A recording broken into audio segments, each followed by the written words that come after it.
아이고, 불쌍한 개야. 내가 살려줄게. 조금만 참거라. 얼마나 아프겠느냐. 괜찮다. 괜찮아야. 이제 괜찮을 거란다. 응, 왜 자꾸 나를 따라오느냐? 너 산으로 돌아가야지. 고기를 먹느냐? 많이 먹어라. 원령아. 석봉은 원령이를 개인 줄 알고 돌봐주지만 날이 갈수록 원령이는 사람의 모습으로 변해가는데. 원령아, 이게 무슨 일이냐? 약초를 캐온 거냐? 아이고, 참 신기하구나. 잘했다. 잘했어. 구독과 좋아요는 사랑입니다. 지금 바로 이야기 시작하겠습니다. 그곳에 약초꾼 석봉이라는 청년이 살고 있었습니다. 석봉은 어려서 아버지를 여의고 홀어머니를 모시며 살아가고 있었지요. 매일 동틀 무렵이면 지게를 지고 산으로 올라가 약초를 캐는 것이 석봉의 일과였습니다. 손이 거칠고 옷은 남루했지만 석봉의 마음씨만큼은 청아골에서 제일 곱았습니다. 어려운 이웃이 있으면 자신의 것을 나누고 길 잃은 나그네가 있으면 하룻밤 묵을 곳을 내어 주곤 했지요. 그런데 이 청아골 마을에는 석봉을 몹시도 괴롭히는 자가 있었으니 바로 마을의 부자 양반 이판서였습니다. 이판서는 마을에서 가장 넓은 토지를 소유하고 있었고 수십 명의 머슴과 종들을 거느린 권세가였지요. 그의 욕심은 끝이 없어서 마을 사람들의 땅을 하나 둘씩 빼앗아 왔는데 이제 마지막 남은 것이 석봉의 땅이었습니다. 석봉의 땅은 비록 작았지만 산자락 아래 위치해 있어 약초가 지천으로 널려 있었고 맑은 샘물이 흐르는 귀한 땅이었습니다. 이판서는 석봉에게 헐갑으로 땅을 팔라고 여러 차례 강요했지만 석봉은 고개를 저었습니다. 이 땅은 아버님께서 물려주신 것이라 팔 수 없습니다. 석봉의 대답은 언제나 한결같았지요. 이판서는 속으로 이를 갈았습니다. 감히 미천한 것이 양반의 말을 거역하다니 반드시 저 땅을 빼앗고야 말겠다고 마음 먹었습니다. 이판서는 석봉을 공경에 빠뜨릴 기회만을 호시탐탐 노리고 있었습니다. 어느 가을날 석봉은 평소보다 더 깊은 산속으로 들어갔습니다. 요즘 어머니의 기침이 심해져서 특별한 약초가 필요했기 때문이지요. 석봉은 산기슭을 헤매며 약초를 찾았습니다. 해가 기울어갈 무렵 드디어 귀한 도라지를 발견한 석봉은 기쁜 마음으로 캐기 시작했습니다. 그때였습니다. 저 멀리서 기한 소리가 들려왔습니다. 끼익끼. 마치 짐승이 괴로워하는 듯한 소리였지요. 석봉은 약초 캐던 손을 멈추고 소리가 나는 쪽으로 조심스럽게 다가갔습니다. 소리를 따라간 석봉의 눈앞에 펼쳐진 광경은 참으로 기이했습니다. 덤불 사이에 사냥꾼이 놓은 쇠덫이 있었고 그 덫에는 새하얀 여우 한 마리가 걸려 있었습니다. 여우의 뒷다리는 덫에 깊이 물려 피가 흘러내리고 있었지요. 석봉이 가까이 다가가자 여우는 경계하는 듯 이빨을 드러냈습니다. 하지만 곧 힘이 빠진 듯 고개를 떨구며 가늘게 신음했습니다. 석봉은 여우의 눈을 들여다보았습니다. 그 순간 등골이 서늘해지는 기분이 들었지요. 여우의 눈빛이 보통 짐승과는 달랐기 때문입니다. 맑고 영롱한 그 눈빛은 마치 사람처럼 무언가를 간절히 호소하는 듯했습니다. 살려달라고, 제발 도와달라고 애원하는 것만 같았지요. 석봉은 가슴 한편이 저려오는 것을 느꼈습니다. 마을로 돌아가 이 일을 말하면 어떻게 될까요? 마을 사람들은 분명 여우를 죽이라고 할 것입니다. 여우는 사람을 홀리는 요물이라 하여 마을 사람들이 가장 두려워하는 짐승이었으니까요. 특히 흰 여우는 더욱 불길하다. 여겨보는 즉시 죽이는 것이 관례였습니다. 하지만 석봉은 차마 그럴 수가 없었습니다. 저 간절한 눈빛을 외면할 수가 없었지요. 석봉은 조심스럽게 덫을 열었습니다. 여우는 놀란 듯 몸을 움찔했지만 도망가지 않았습니다. 다친 다리 때문에 움직일 수조차 없었던 것이지요. 석봉은 품에서 천조각을 꺼내 여우의 상처를 감쌌습니다. 피가 천을 적시며 붉게 물들었지만 석봉은 개의치 않았습니다. 조금만 참거라. 내가 너를 살려주마. 석봉의 목소리는 부드러웠고 여우는 신기하게도 순순히 석봉의 손길을 받아들였습니다. 해가 완전히 지기 전에 집으로 돌아가야 했습니다. 석봉은 여우를 품에 안았습니다. 여우의 몸은 미열로 뜨거웠고 가늘게 떨리고 있었지요. 석봉은 자신의 적삼을 벗어 여우를 감싸 안고 산을 내려왔습니다. 마을 어귀에 다다르자 석봉은 더욱 조심스러워졌습니다. 누구에게도 들키면 안 되었지요. 석봉은 샛길로 돌아 집 뒤편 움막으로 향했습니다. 그곳은 석봉이 약초를 말리는 곳으로 사람의 발길이 닿지 않는 한적한 곳이었습니다. 움막 안은 어두컴컴했습니다. 석봉은 서둘러 등잔에 불을 붙였습니다. 희미한 불빛이 움막을 밝히자 말리던 약초들의 그림자가 벽에 길게 드리워졌지요. 석봉은 여우를 조심스럽게 자리 위에 눕혔습니다. 여우는 여전히 가늘게 신음하며 떨고 있었습니다. 상처가 생각보다 깊었던 것이지요. 석봉은 움막 구석에 쌓아둔 약초 더미를 뒤졌습니다. 지혈에 좋은 쑥, 염증을 가라앉히는 익모초, 그리고 석봉이 아끼고 아끼던 귀한 산삼 한 뿌리까지 꺼냈습니다. 그 산삼은 석봉이 석 달 동안 깊은 산속에서 목숨을 걸고 키운 것으로 한양 약방에 팔면 한 해 농사값은 거뜬히 받을 수 있는 것이었습니다. 석봉은 주저없이 산삼을 곱게 갈기 시작했습니다. 생명 앞에서 돈은 중요하지 않았지요. 약을 다 짓는 동안 여우는 조용히 석봉을 바라보고 있었습니다. 그 눈빛에는 경계심이 사라지고 묘한 신뢰가 담겨 있었지요. 석봉은 따뜻한 물에 약을 타서 여우의 입에 조금씩 넣어 주었습니다. 여우는 순순히 약을 받아 마셨습니다. 그리고 석봉이 상처에 약을 바르며 새천으로 감아줄 때에도 꼼짝 않고 가만히 있었습니다. 마치 석봉을 온전히 믿는다는 듯이 말이지요. 조금만 참거라 곧 나을 것이니. 석봉은 여우의 머리를 쓰다듬으며 말했습니다. 신기하게도 여우는 석봉의 손길에 몸을 맡기며 눈을 감았습니다. 그때였습니다. 여우의 눈가에서 맑은 물방울이 흘러내렸습니다. 눈물이었습니다. 짐승이 눈물을 흘리다니 석봉은 가슴이 먹먹해졌습니다. 여우는 고개를 들어 석봉의 손등을 살며시 핥았습니다. 감사하다는 뜻인 듯했지요.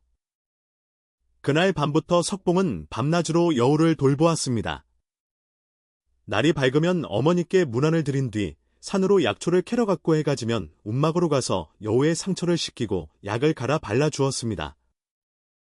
마을 사람들에게는 절대 들키면 안 되었기에 석봉은 더욱 조심스러웠습니다. 어느 날 저녁 이웃집 안악이 석봉의 집 앞을 지나다가 물었습니다. 석봉아, 요즘 밤마다 어디를 가느냐? 내 집 뒤편에서 불빛이 보이던데. 석봉은 가슴이 철렁했지만 태연하게 대답했습니다. 약초를 말리는 중이옵니다. 습기가 차면 안 되어 밤에도 불을 피우고 있습니다. 안악은 고개를 끄덕이며 돌아갔지만 석봉은 한동안 가슴을 쓸어내려야 했습니다. 나흘째 되는 날 여우의 상처에서 고름이 빠지며 살이 돋기 시작했습니다. 여우의 눈빛도 한결 생기를 되찾았지요. 석봉은 안도의 한숨을 내쉬었습니다. 닷새째 되는 날 여우는 스스로 일어나 몇 걸음 걸을 수 있게 되었습니다. 비록 다친 다리를 절뚝거리긴 했지만 생명에는 지장이 없어 보였습니다. 석봉은 기쁜 마음으로 여우를 쓰다듬었습니다. 이제 다 나았구나. 참 잘 견뎌주었다. 여우는 석봉의 품에 얼굴을 파묻으며 작게 울었습니다. 끼잉끼잉.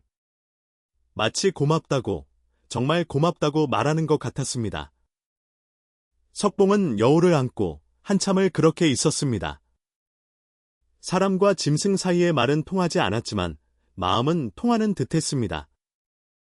그날 밤 석봉이 돌아가려 하자 여우는 석봉의 옷자락을 물고 늘어졌습니다. 가지 말라는 듯이 말이지요. 석봉은 여우의 머리를 다시 한번 쓰다듬으며 말했습니다. 내일 또 올 것이니 걱정 말거라. 그제야 여우는 옷자락을 놓았습니다. 석봉이 여우를 돌보는 동안 마을에서는 수상한 움직임이 일고 있었습니다. 이판서는 자신의 사랑채에 앉아 신복정 서방을 불러들였습니다. 석봉이 놈의 땅을 어떻게든 빼앗아야 하는데 좋은 수가 없겠느냐? 정 서방은 허리를 굽실거리며 대답했습니다. 대감마님, 소인에게 묘안이 있사옵니다. 정 서방이 내놓은 계책은 이러했습니다. 석봉에게 거금의 빚을 떠안기고 갚지 못하면 땅을 빼앗는다는 것이지요. 이판서는 무릎을 쳤습니다. 그것 좋은 생각이로다. 그런데 어찌 빚을 떠안기겠느냐? 정서방은 음흉한 미소를 지며 말했습니다. 석봉이 놈의 어미가 병들어 있지 않습니까? 약값이 필요할 것이옵니다. 그때를 노리면 되옵니다. 이판서는 고개를 끄덕이며 술잔을 들었습니다. 좋다. 그리 하도록 하여라. 그런데 혹시 모르니 다른 방도도 마련해 두어라. 정서방은 다시 한번 허리를 굽혔습니다. 염려 마시옵소서. 소인이 마을에 소문을 퍼뜨리겠나이다. 석봉이 노미산에서 요물을 기른다는 소문 말이옵니다. 이판서의 눈이 빛났습니다. 그것 또한 묘안이로다. 마을 사람들이 석봉을 두려워하게 되면 그 땅을 차지하기가 한결 쉬울 것이다. 다음 날부터 마을에는 이상한 소문이 돌기 시작했습니다. 석봉이가 요즘 밤마다 어디를 간다더라. 저 집 뒤편에서 괴상한 불빛이 보인다던데? 혹시 산에서 무슨 요물이라도 기르는 것이 아니겠느냐? 처음에는 몇몇 사람들만 수군거렸지만 시간이 지날수록 소문은 점점 커져갔습니다. 정서방이 은밀히 사람들 사이를 다니며 불안을 부추인 탓이었지요. 장터에 나간 석봉은 사람들의 시선이 달라진 것을 느꼈습니다. 평소 인사를 건네던 이들이 눈을 피했고 몇몇은 석봉을 보자 수군거리며 멀찍이 떨어졌습니다. 석봉은 이상하다 생각했지만 대수롭지 않게 여겼습니다. 장에서 어머니께 드릴 약재를 사고 돌아오는 길이었습니다. 마을 어귀에서 정서방과 마주쳤습니다. 아, 석봉이 아니냐? 요즘 밤낮 없이 바쁜 모양이로구나. 정서방의 목소리에는 묘한 비웃음이 섞여 있었습니다. 석봉은 공손히 고개를 숙였습니다. 그저 약초를 캐고 어미를 돌보는 것뿐이옵니다. 정서방은 석봉의 어깨를 툭 쳤습니다. 그래 효자로구나. 그런데 말이다. 혹시 밤에 이상한 일은 없더냐? 마을 사람들이 수상하다고들 하던데. 석봉은 가슴이 철렁했지만 애써 태연한 척했습니다. 무슨 말씀이신지 모르겠나이다. 정서방은 의미심장한 미소를 지으며 말했습니다. 아무것도 아니라면 다행이지. 하지만 조심하거라. 요즘 세상에 요물 기른다는 소문이라도 나면 큰일이니 말이다. 그 말을 남기고 정서방은 유유히 사라졌습니다. 석봉은 그 자리에 한참을 서 있었습니다. 불길한 예감이 가슴을 짓눌렀습니다. 누군가 자신을 주시하고 있다는 느낌. 그리고 그 배후에 이판서가 있다는 직감이 들었지요. 그날 밤 석봉은 평소보다 더욱 조심스럽게 움막으로 향했습니다. 여우는 이제 거의 다 나아서 제법 잘 걸어 다녔습니다. 석봉을 보자 반갑게 꼬리를 흔들었지요. 석봉은 여우를 쓰다듬으며 말했습니다. 이제 곧 너를 보내줘야 할 것 같구나. 마을에 이상한 소문이 돌고 있단다. 여우는 석봉의 말을 알아듣기라도 한 듯 슬픈 눈으로 석봉을 올려다보았습니다. 석봉은 머리를 더 고민했습니다. 여우의 상처는 이미 아무렇고 걷는 것도 자유로웠습니다. 이제 산으로 돌려보내야 할 때였지요. 하지만 석봉의 마음 한편에는 묘한 아쉬움이 자리 잡고 있었습니다. 이 짧은 시간 동안 여우와 함께하며 석봉은 외롭지 않았습니다. 밤마다 움막을 찾아가 여우와 함께 있는 시간이 석봉에게는 위안이 되었지요. 어느 보름달이 뜬 밤이었습니다. 석봉은 마침내 결심을 굳히고 여우를 안았습니다. 이제 내가 있어야 할 곳으로 돌아가야 한다. 여우는 석봉의 품에서 가만히 있었습니다. 석봉은 여우를 안고 깊은 산속으로 향했습니다. 달빛이 환하게 비추는 밤이라 길을 찾기는 어렵지 않았지요. 한참을 걸어 올라가니 큰 바위가 있는 산등성이에 이르렀습니다. 이곳은 사람의 발길이 닿지 않는 깊은 산중이었습니다. 석봉은 여우를 내려놓았습니다. 여우는 석봉의 발치에 앉아 꼼짝도 하지 않았습니다. 석봉은 무릎을 꿇고 여우의 눈을 바라보았습니다. 이제 자유롭게 살아라. 다시는 사람의 덫에 걸리지 말고. 석봉의 목소리가 떨렸습니다. 여우는 석봉을 빤히 바라보다가 갑자기 석봉의 품으로 파고들었습니다. 마치 가지 싫다는 듯이 말이지요. 석봉은 여우를 꼭 안아 주었습니다. 나도 내가 보고 싶을 것이다. 하지만 이곳이 내가 있을 곳이란다. 한참을 그렇게 안고 있다가 석봉은 천천히 여우를 떼어냈습니다. 그리고 돌아서서 걷기 시작했습니다. 뒤돌아보면 안 될 것 같았습니다. 뒤돌아보면 다시 데려가고 싶어질 것 같았지요. 몇 걸음 걷지 않았을 때였습니다. 뒤에서 바스락 소리가 들렸습니다. 석봉이 고개를 돌리니 여우가 입에 무언가를 물고 석봉에게 다가오고 있었습니다. 여우는 석봉의 발 앞에 그것을 떨어뜨렸습니다. 손가락 한마디만 한 작은 구슬이었습니다. 달빛을 받아 은은하게 빛나는 구슬. 석봉은 그것을 집어들었습니다. 구슬은 따뜻했고 신기하게도 손 안에서 미세하게 떨리고 있었습니다. 이것을 내게 주는 것이냐? 석봉이 물었습니다. 여우는 고개를 끄덕이는 듯한 동작을 했습니다. 그리고 석봉의 손등을 다시 한번 핥았습니다. 석봉은 가슴이 뭉클했습니다. 고맙다. 죽을 때까지 간직하마. 석봉은 구슬을 품에 넣었습니다. 여우는 석봉을 향해 3번 절을 하듯 고개를 숙였습니다. 그리고는 뒤돌아서서 천천히 숲속으로 걸어갔습니다. 석봉은 여우가 완전히 사라질 때까지 그 자리에서 있었습니다. 여우는 몇 걸음 가다가 멈추어 뒤를 돌아보곤 했습니다. 그럴 때마다 석봉은 손을 흔들어 주었지요. 잘 살 거라. 건강하게. 마침내 여우의 하얀 모습이 어둠 속으로 사라졌습니다. 석봉은 한참을 그 자리에 서서 빈 숲을 바라보았습니다. 눈가에 무언가 뜨거운 것이 맺혔습니다. 집으로 돌아오는 길 석봉은 품속의 구슬을 꺼내 보았습니다. 달빛 아래 구슬은 더욱 영롱하게 빛났습니다. 그 안에 무언가 흐르는 듯한 기운이 느껴졌지요.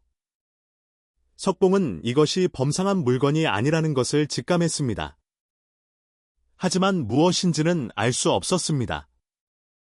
다만 여우가 자신에게 준 선물이니 평생 소중히 간직하리라 마음 먹었습니다. 석봉은 구슬을 작은 주머니에 넣어 목에 걸었습니다.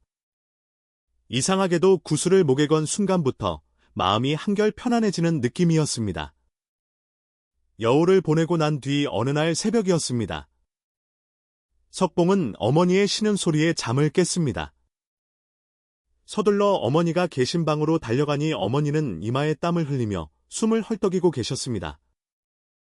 어머니, 어디가 편찮으십니까? 석봉이 다급히 물었지만 어머니는 대답 대신 기침만 하셨습니다. 기침이 멈추지 않더니 입가에 붉은 피가 배어났습니다. 석봉은 혼이 났습니다. 급히 마을 의원을 찾아갔습니다. 의원은 부랴부랴 석봉의 집으로 따라왔지요. 어머니의 맥을 짚어보던 의원의 얼굴이 점점 어두워졌습니다. 이것 참 난감하구려. 병이 깊이 들었소. 폐가 상했으니 귀한 약재가 아니면 치료가 어렵겠소. 석봉은 의원의 옷자락을 붙들었습니다. 무슨 약이든 구하겠습니다. 말씀만 해주십시오. 의원은 한숨을 쉬며 말했습니다. 한양에 가야 구할 수 있는 약재들이요. 녹용, 우왕, 사향. 그리고 100년 묵은 산삼이 필요하오. 모두 합치면 은자 100냥은 좋게 될 것이요. 석봉의 얼굴이 하얗게 질렸습니다. 은자 100냥이라니 석봉이 10년을 일해도 모을 수 없는 거금이었습니다. 의원은 안타까운 표정으로 고개를 저었습니다. 열흘 안에 약을 쓰지 못하면 위독할 것이요. 의원이 돌아간 뒤 석봉은 어머니의 손을 잡고 울었습니다. 어머니, 제가 반드시 약을 구해오겠습니다. 조금만 버티십시오. 어머니는 힘없이 석봉의 손을 쥐며 말씀하셨습니다. 이 어미는 이제 살 날이 얼마 남지 않았으니 괜한 짓 하지 말거라. 네가 고생하는 것을 보는 것이 더 괴롭구나. 석봉은 고개를 저었습니다. 그런 말씀 마십시오. 제가 어찌 어머니를 그냥 보내겠습니까? 석봉은 집안 구석구석을 뒤졌습니다. 팔 수 있는 것이라도 찾아야 했습니다. 하지만 가난한 집에 돈이 될 만한 물건은 없었습니다. 낡은 농기구, 해진 옷, 깨진 그릇들 뿐이었지요. 석봉은 절망에 빠졌습니다. 그때 문득 품속에 구슬이 떠올랐습니다. 여우가 준 그 구슬이 간혹 가는 보물일지도 모른다는 생각이 들었습니다. 석봉은 구슬을 꺼내 들었습니다. 햇빛에 비춰보니 더욱 영롱하게 빛났습니다. 이것을 팔면 어머니의 약값을 마련할 수 있을지도 모릅니다. 하지만 석봉은 차마 그럴 수가 없었습니다. 여우가 마지막으로 남긴 선물을 팔아넘긴다는 것이 마음에 걸렸지요. 석봉은 한참을 고민하다가 구슬을 다시 품에 넣었습니다. 그날 저녁 석봉은 마을 어귀를 서성이고 있었습니다. 누구에게라도 돈을 빌려야 했습니다. 하지만 석봉처럼 가난한 이에게 돈을 빌려줄 사람은 없었지요. 그때 저편에서 정서방이 걸어왔습니다. 석봉이 아니냐. 무슨 걱정이 있는 듯하구나. 석봉은 마지못해 사정을 말했습니다. 어머니께서 위독하신데 약값이 없습니다. 정서방은 고개를 끄덕이며 말했습니다. 그거 참 안 됐구나. 그런데 말이다. 마침 우리 대감마님께서 너를 찾고 계셨단다. 석봉은 불길한 예감이 들었습니다. 무슨 일로 저를 찾으십니까? 정서방은 음흉한 미소를 지으며 대답했습니다. 대감마님께서 내 사정을 들으시고 도와주시겠다 하셨다. 내일 저택으로 찾아오너라. 석봉은 혼란스러웠습니다.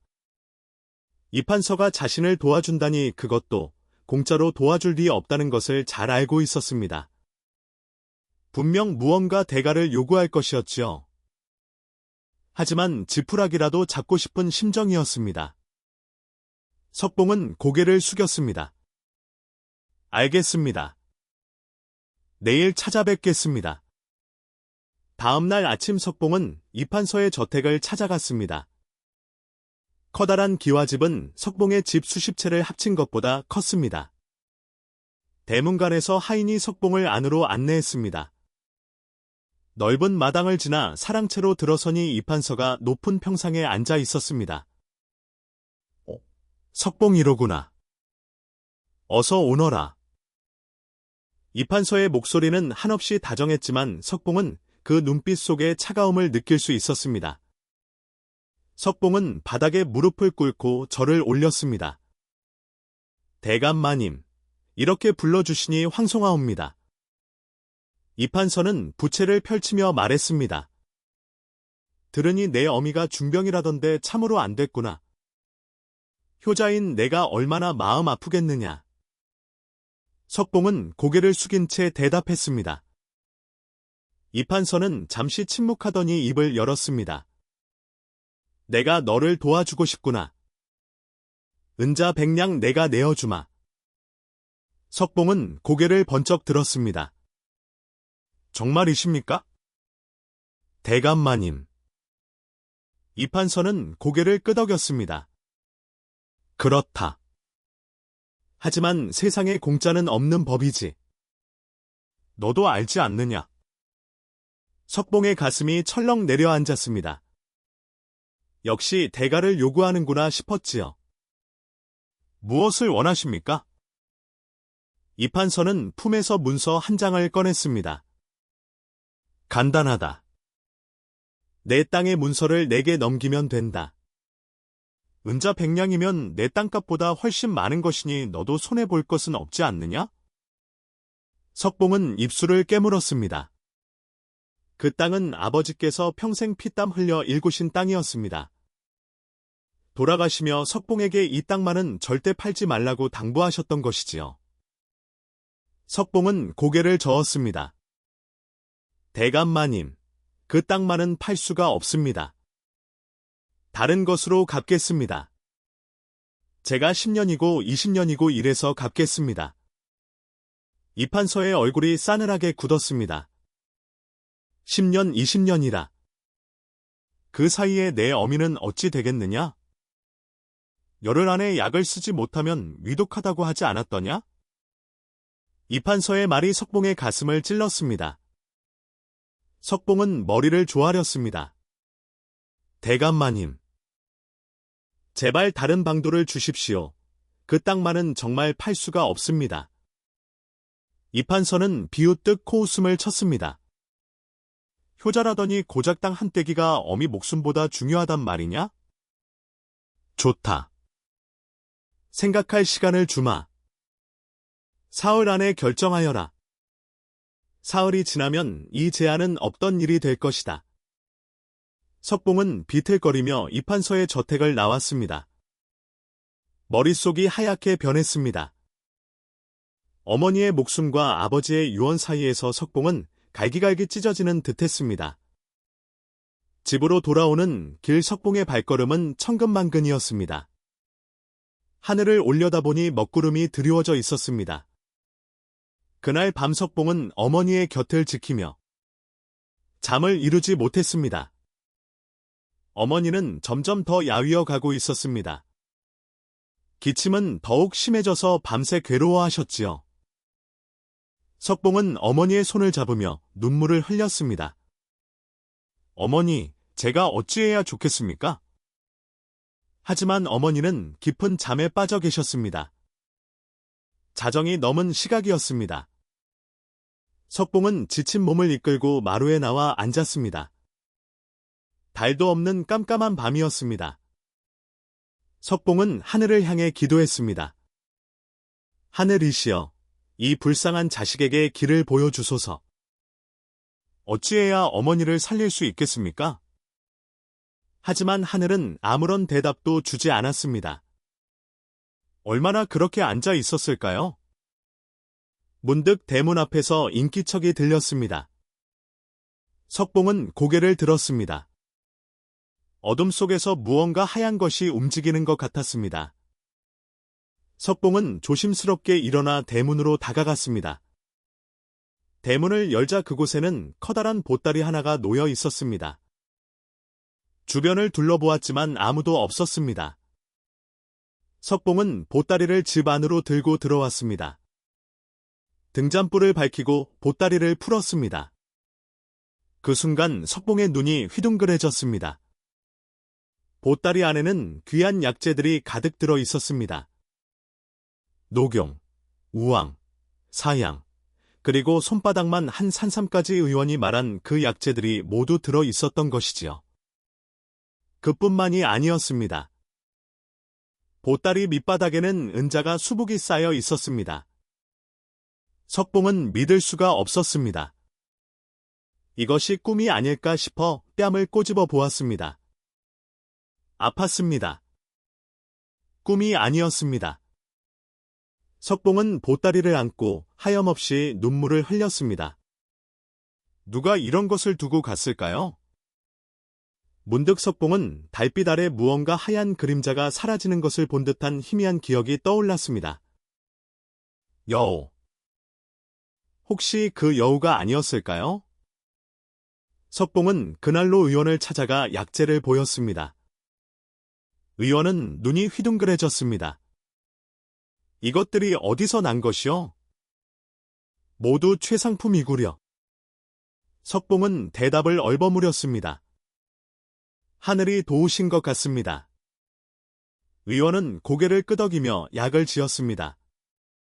이 약을 쓰면 어머님께서 반드시 나으실 것이요. 과연 의원의 말대로였습니다. 사흘 동안 약을 다려드리니 어머니의 안색이 돌아오기 시작했습니다. 기침도 먹고 미음을 조금씩 드실 수 있게 되었지요. 석봉은 기쁨에 겨워 어머니의 손을 잡고 울었습니다. 어머니, 정말 다행입니다. 어머니는 힘없이 미소 지으며 말씀하셨습니다. 내가 효성이 지극하니 하늘이 도운구나. 이래가 지나자 어머니는 마루에 앉아 햇볕을 쬐을 수 있을 만큼 회복되었습니다. 마을 사람들은 모두 놀라워했습니다.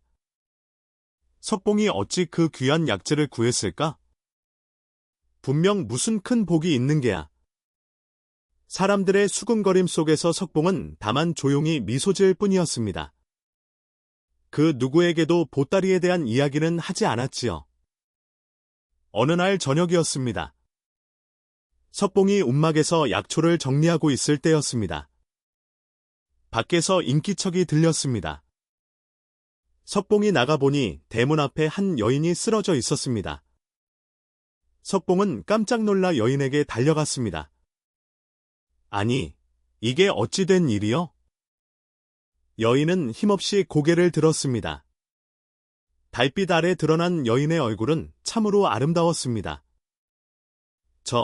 저를 좀 도와주십시오. 여인의 목소리는 가늘게 떨렸습니다. 길을 가다가 산적을 만나 도망쳐 왔는데 더는 걸을 수가 없습니다. 석봉은 여인의 팔을 살펴보았습니다. 옷이 찢어지고 팔에는 긁힌 상처가 나 있었지요. 우선 안으로 드십시오. 제가 치료해 드리겠습니다. 석봉은 여인을 부축해 집 안으로 들였습니다. 어머니는 여인을 보고 놀라셨습니다. 저거 참 가엾은 아가씨로구나. 어서 방으로 모셔라. 석봉은 여인을 사랑방으로 안내했습니다. 여인은 방에 들어서자 바닥에 주저앉았습니다. 고맙습니다. 정말 고맙습니다. 석봉은 약상자를 가져와 여인의 상처를 씻기고 약을 발랐습니다. 여인은 아픈 기색도 없이 가만히 있었지요. 상처를 다 치료하고 나서 석봉은 여인을 자세히 보았습니다. 여인은 옅은 분홍빛 저고리와 치마를 입고 있었는데 비록 먼지가 묻고 찢어졌지만 고운 비단으로 만든 것이었습니다. 신분이 낮은 사람은 아닌 듯했지요. 얼굴은 달빛처럼 하얗고 눈은 맑았으며 입술은 붉었습니다. 그런데 묘하게도 여인의 눈빛이 어딘지 낯익은 느낌이었습니다. 신분이 높으신 듯하신데 어디서 오셨습니까? 가족께 연락을 드려야 하지 않겠습니까? 석봉이 조심스럽게 물었습니다. 여인은 잠시 머뭇거리다가 대답했습니다. 저는 원령이라 합니다. 먼 고을에서 친척집을 찾아가던 중이었는데 산적을 만나 일행들과 헤어졌습니다. 어디로 가야 할지도 모르겠고 몸도 아파서 그저 쉬고 싶을 뿐입니다. 석봉은 고개를 끄덕였습니다. 그렇다면 몸을 추스르실 때까지 저희 집에 머무르십시오. 비록 변변찮은 곳이지만 편히 쉬기 바랍니다. 원령이라 불린 여인은 깊이 고개를 숙였습니다. 은혜를 어찌 갚아야 할지 모르겠습니다. 그때 석봉은 여인의 머리카락 사이로 하얀 무언가가 스쳐 지나가는 것을 본 듯했습니다. 하지만 다시 보니 아무것도 없었지요. 그날 밤 석봉은 마루에서 잠을 청했습니다. 사랑방을 여인에게 내어 주었기 때문이지요. 잠들기 전 석봉은 품속의 구슬을 꺼내 보았습니다. 구슬은 평소보다 더욱 환하게 빛나고 있었습니다. 마치 무언가에 반응하는 듯했지요. 석봉은 고개를 갸우뚱하며 구슬을 다시 품에 넣었습니다. 그리고 사랑방 쪽을 한번 바라보았습니다. 방문 새로 희미한 불빛이 새어나오고 있었습니다. 다음 날 아침 원령은 어머니께 문안을 드렸습니다. 어르신께서 편찮으셨다는데 이제는 많이 나으셨습니까? 어머니는 원령의 손을 잡으며 흐뭇한 미소를 지으셨습니다. 아이고, 참 고운 아가씨로구나. 덕분에 많이 나왔단다. 원령은 공손히 절을 올렸습니다. 그 모습이 어찌나 단정하고 아름다운지 어머니는 계속 원령을 바라보셨습니다. 원령은 그날부터 집안일을 거들기 시작했습니다. 신세를 지는데 가만히 있을 수는 없습니다. 원령은 마당을 쓸고 물을 길어오고 밥을 짓는 일까지 도맡았습니다. 손놀림이 매우 빠르고 익숙해서 석봉은 감탄했습니다. 원령 낭자께서는 참으로 손재주가 좋으십니다. 원령은 수줍게 웃으며 대답했습니다. 별 말씀을요. 이것쯤이야 못하겠습니까? 하지만 석봉은 점점 원령의 이상한 점들을 발견하기 시작했습니다. 먼저 원령은 밤이 되면 창가에 앉아 달을 오래도록 바라보았습니다. 한 시즌이고 두 시즌이고 꼼짝 않고 앉아서 달만 쳐다보는 것이었지요. 어느 날 밤 석봉이 물을 마시러 일어났다가 우연히 사랑방 쪽을 보았습니다. 창문 너머로 원령의 모습이 보였는데 달빛을 받은 원령의 눈이 이상하게 빛나고 있었습니다. 마치 짐승의 눈처럼 말이지요. 또한 원령은 고기를 좋아하지 않았습니다. 석봉이 어렵게 구한 꽁고기를 내어놓았을 때도 원령은 거들떠보지 않았습니다. 대신 과일과 나물을 즐겨 먹었지요. 원령 낭자께서는 고기를 안 드십니까? 석봉이 물었습니다. 원령은 잠시 당황한 듯하다가 대답했습니다. 어려서부터 고기를 먹으면 탈이 나서 먹지 못합니다. 하지만 석봉은 원령의 눈빛이 순간 흔들리는 것을 보았습니다. 나흘째 되는 날이었습니다. 석봉이 산에서 돌아오는 길에 마을 우물가를 지나게 되었습니다. 그곳에서 원령이 물을 길고 있었는데 두 안악이 수근거리는 소리가 들렸습니다. 저 여자 참 묘하지 않소? 걸음걸이를 보니 마치 짐승 같지 않소? 그러게 말이요. 그리고 눈빛이 어딘지 섬뜩하오. 석봉은 가슴이 철렁했습니다. 다른 사람들도 원령을 이상하게 여기고 있었던 것이지요. 그날 저녁 석봉은 마루에 앉아 원령을 지켜보았습니다. 원령은 마당에서 빨래를 널고 있었는데 그 움직임이 매우 빨랐습니다. 사람이라기보다는 민첩한 짐승을 보는 듯했지요.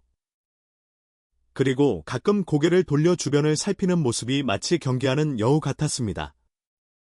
석봉은 문득 품속의 구슬을 만졌습니다.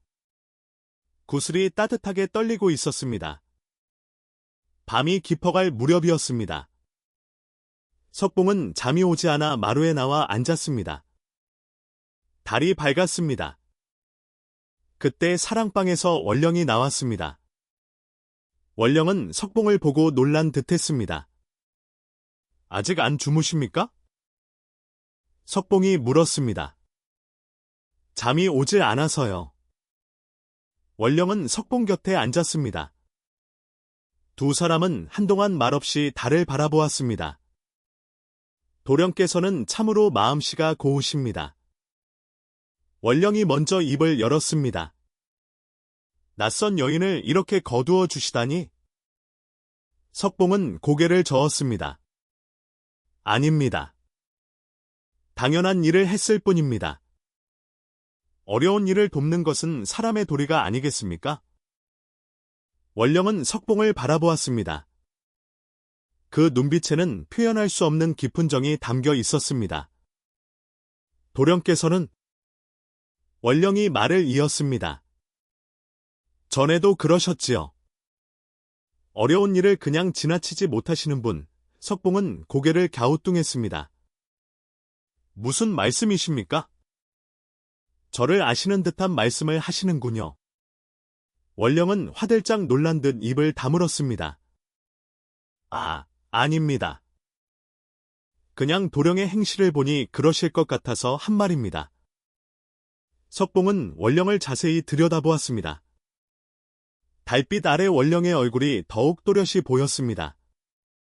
그 순간 석봉은 숨이 멎을 듯했습니다. 원령의 눈, 그 맑고 영롱한 눈빛이 어디선가 본 듯했습니다. 바로 그 여우의 눈빛과 똑같았던 것이지요. 석봉의 손이 떨렸습니다. 원령 낭자. 하지만 더 이상 말을 잇지 못했습니다. 원령은 석봉의 떨리는 손을 보았습니다. 그리고 슬픈 미소를 지으며 일어섰습니다. 늦었습니다. 이만 들어가 쉬겠습니다. 원령은 서둘러 사랑방으로 돌아갔습니다. 석봉은 그 자리에 한참을 앉아 있었습니다. 머릿속이 복잡했습니다. 설마, 정말 설마, 그럴 리가 없다고 생각했지만 가슴 한편에서는 확신이 커져가고 있었습니다. 원령이 석봉의 집에 머문 지 닷새째 되던 날이었습니다. 이른 아침부터 마을이 소란스러웠습니다. 석봉이 나가보니 이판서의 하인들이 마을 어귀에 모여 있었고 정서방이 마을 사람들을 불러 모으고 있었습니다. 모두들 이리 모이시오. 중요한 말씀이 있어. 석봉은 불길한 예감에 가슴이 철렁했습니다. 마을 사람들이 모이자 정서방이 입을 열었습니다. 여러분, 우리 마을에 큰 위험이 닥쳤소이다. 석봉의 집에 정체를 알 수 없는 여인이 머물고 있는데 그 여인이 필시 요물일 것이요. 사람들이 웅성거리기 시작했습니다. 요물이라니, 그게 무슨 소리요? 석봉의 집에 여인이 있다는 것은 알았지만 정서방은 목소리를 높였습니다. 그 여인은 밤마다 달을 보며 괴상한 짓을 하고 눈빛이 짐승과 같으며 움직임 또한 사람답지 않다고 하오. 분명 사람이 아닌 요물이 사람으로 둔갑한 것이요. 이판서가 나서며 말을 이었습니다. 나도 그 소문을 듣고 참으로 염려가 되었소. 석봉이가 순박한 것을 이용해 요물이 우리 마을에 들어온 것이요. 마을 사람들의 얼굴이 창백해졌습니다. 조선 땅 어디서나 요물에 대한 두려움은 컸습니다. 사람으로 둔갑한 여우나 구미호가 사람을 홀리고 해친다는 이야기는 누구나 들어서 알고 있었지요. 그럼 어찌해야 하겠소? 한 노인이 떨리는 목소리로 물었습니다. 이판서는 엄숙한 표정으로 대답했습니다. 당장 석봉의 집으로 가서 그 여인을 내쫓아야 하오. 아니, 요물이라면 그냥 보내서는 안 돼요. 불에 태워 없애야 하오. 사람들이 다시 웅성거렸습니다. 어떤 이는 고개를 끄덕였고 어떤 이는 망설였습니다. 하지만 석봉이가 괜찮다고 했다면? 한안학이 조심스럽게 말했습니다. 정서방이 코웃음을 쳤습니다. 석봉이가 이미 요물에게 홀린 것이요. 요물은 사람을 홀려제 꼭두각시로 만드는 법이요. 석봉이는 이미 정신이 온전치 못할 것이요. 이 말에 사람들은 더욱 두려워했습니다. 그렇다면 우리가 나서야 하지 않겠소?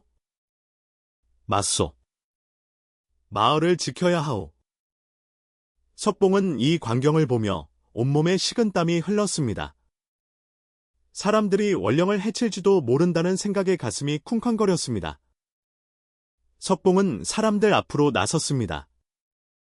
여러분, 잠깐만 들어주십시오. 원령낭자는 요물이 아닙니다. 그저 길을 잃은 불쌍한 여인일 뿐입니다. 하지만 사람들은 석봉을 의심의 눈초리로 바라볼 뿐이었습니다.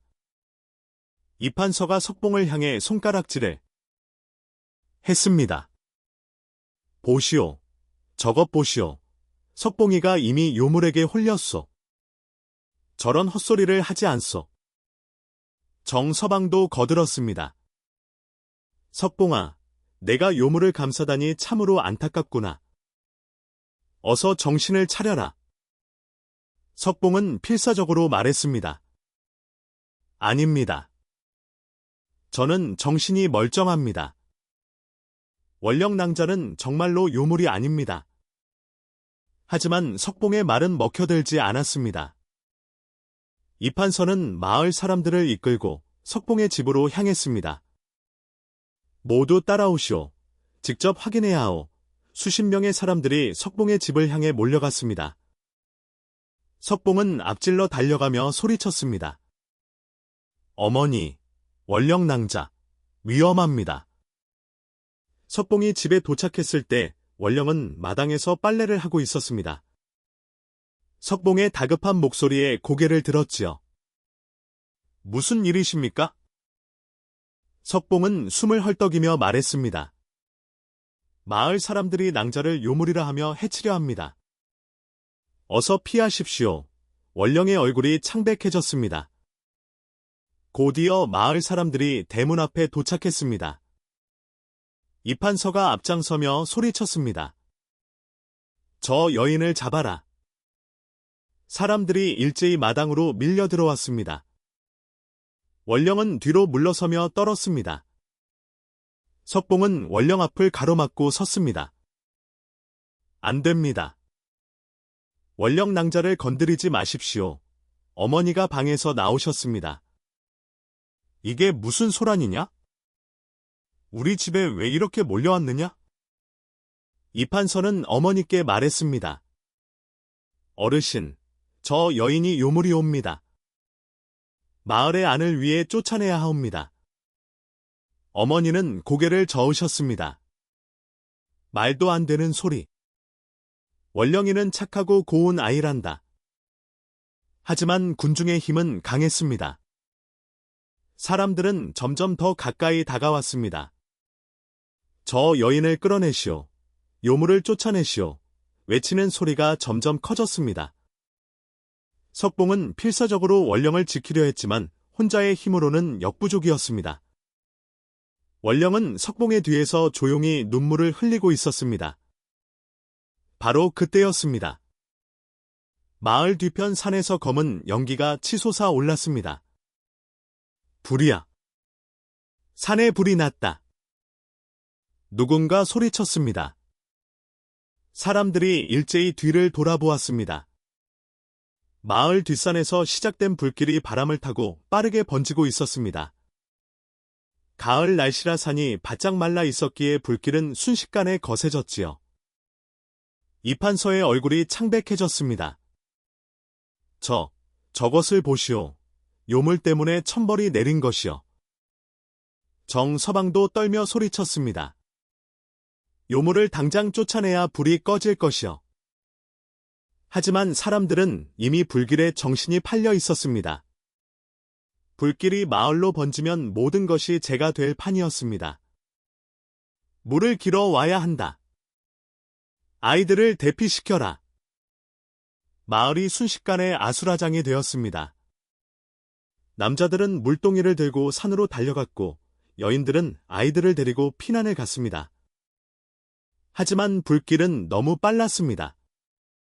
바람이 마을 쪽으로 불어 불씨가 이미 초가 지붕 몇 채에 떨어지고 있었지요. 석봉도 물동이를 들고 달려가려 했습니다. 하지만 원령이 석봉의 팔을 붙잡았습니다. 도령, 제게 맡겨주십시오. 석봉은 놀라 원령을 바라보았습니다. 원령의 눈빛이 달라져 있었습니다. 평소의 수줍은 눈빛이 아니라 강렬하고 결의에 찬 눈빛이었지요. 무슨 말씀이십니까? 원령은 대답 대신 마당 한가운데로 걸어갔습니다. 그리고 하늘을 향해 두 팔을 들어 올렸습니다.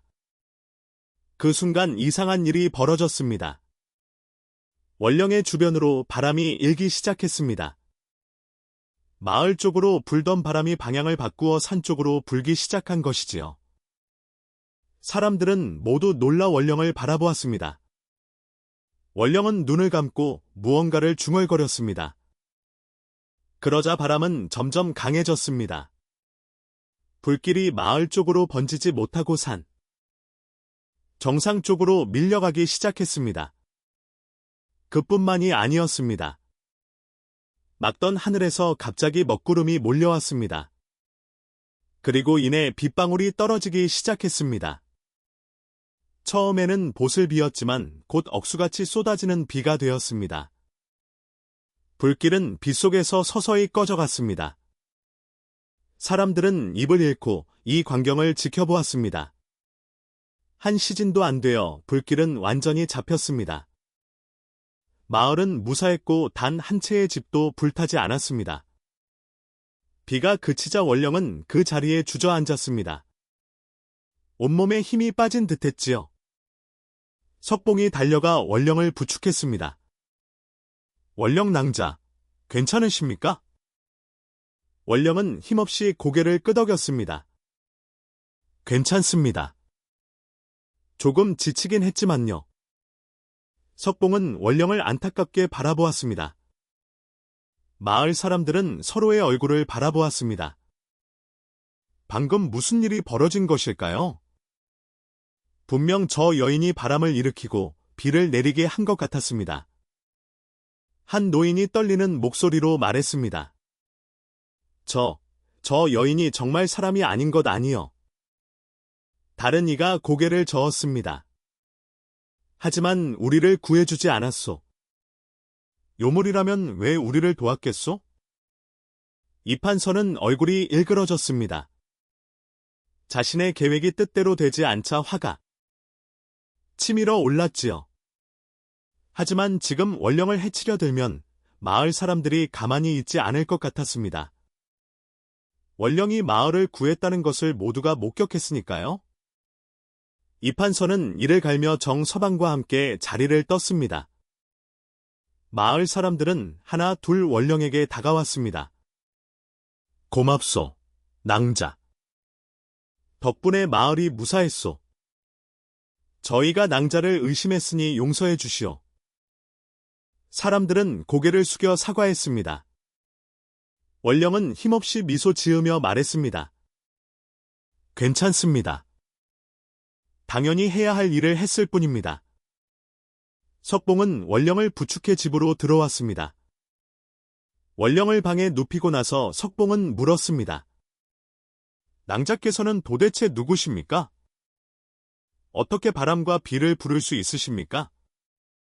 원령은 눈을 감은 채 대답했습니다. 지금은 말할 수 없습니다. 조금만 쉬게 해 주십시오. 석봉은 더 묻지 않고 조용히 방을 나왔습니다. 마당에 나온 석봉은 하늘을 올려다보았습니다. 먹구름은 언제 그랬냐는 듯 사라지고 맑은 하늘이 펼쳐져 있었습니다. 석봉은 품속의 구슬을 꺼냈습니다. 구슬은 여전히 따뜻하게 빛나고 있었습니다. 석봉은 이제 확신했습니다. 원령은 범상한 사람이 아니라는 것을, 그리고 어쩌면 자신이 구해준 그 여우와 관련이 있다는 것을 말이지요. 산불 사건이 있고 난 뒤 며칠이 지났습니다. 마을 사람들은 이제 원령을 의심하지 않았습니다. 오히려 원령을 마을의 은인으로 여기며 존경하기까지 했지요. 누군가는 과일을 가져왔고 누군가는 떡을 가져왔습니다. 원령은 그 모든 것을 감사히 받았습니다. 석봉은 마음이 한결 가벼워졌습니다. 이제 원령이 안전하게 지낼 수 있을 것 같았지요.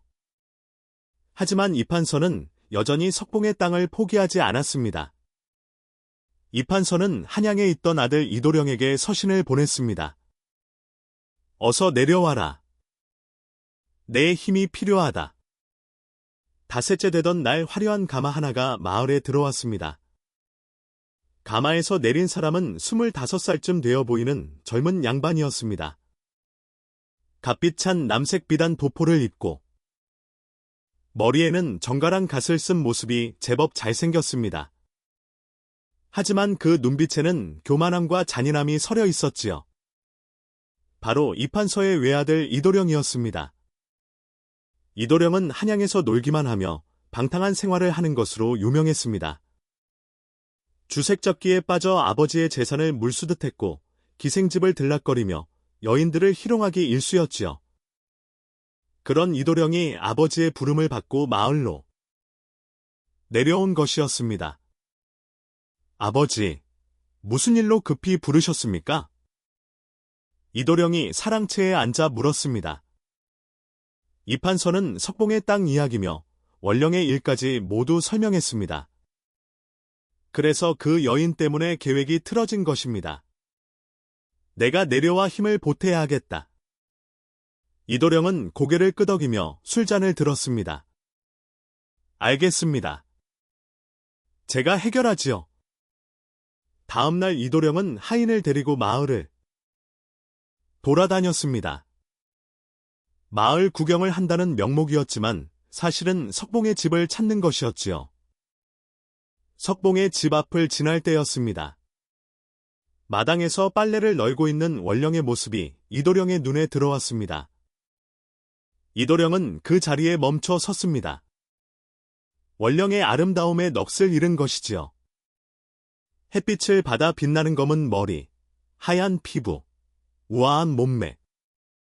이도령은 한양에서 수많은 기생들을 보았지만 원령만큼 아름다운 여인은 처음이었습니다. 이도령의 눈에 탐욕스러운 빛이 떠올랐습니다. 이도령은 대문 앞으로 다가갔습니다. 실례하겠소. 원령이 고개를 들었습니다.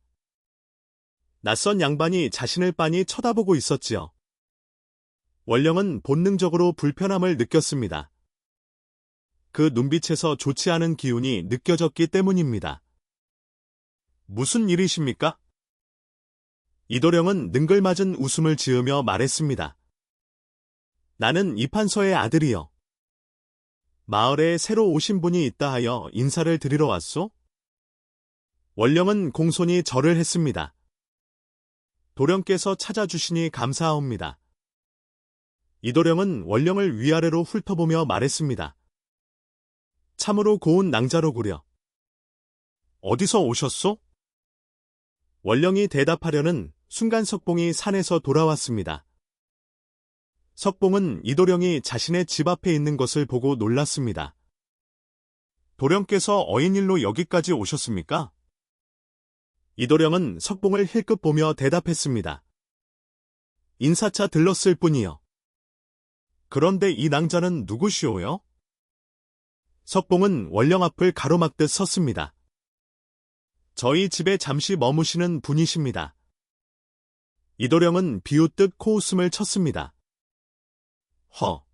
가난한 약초꾼 주제에 이런 고운 낭자를 거두었구려. 참으로 분에 넘치는 일이여. 석봉의 얼굴이 굳었습니다. 이도령의 말투에서 무례함이 묻어났기 때문이지요. 이도령은 원령을 향해 다시 말했습니다. 낭자, 이런 누추한 곳에 계시지 말고 우리 집으로 오시오. 제가 극진히 모시겠소. 원령은 단호하게 거절했습니다. 감사하지만 사양하겠습니다. 저는 이곳이 편합니다. 이도령의 얼굴이 일그러졌습니다. 자신의 제안을 거절하다니 기분이 상한 것이지요. 그래요. 하지만 낭자도 아시다시피 이 석봉이란 자는 가난뱅이요.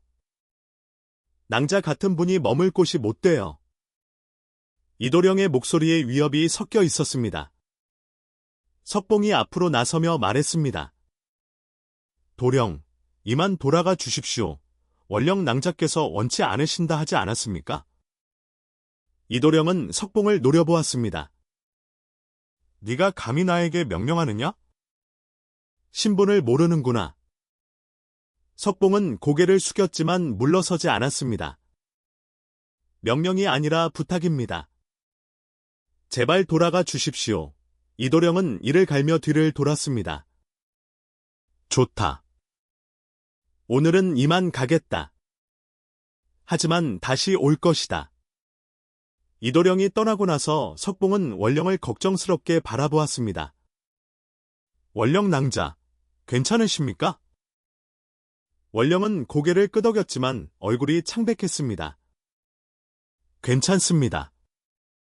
하지만 저 사람, 좋지 않은 기운이 느껴집니다. 석봉도 같은 생각이었습니다. 이도령의 눈빛에서 위험한 무언가가 느껴졌지요. 이도령은 집으로 돌아가자마자 아버지를 찾아갔습니다. 아버지, 그 여인을 봤습니다.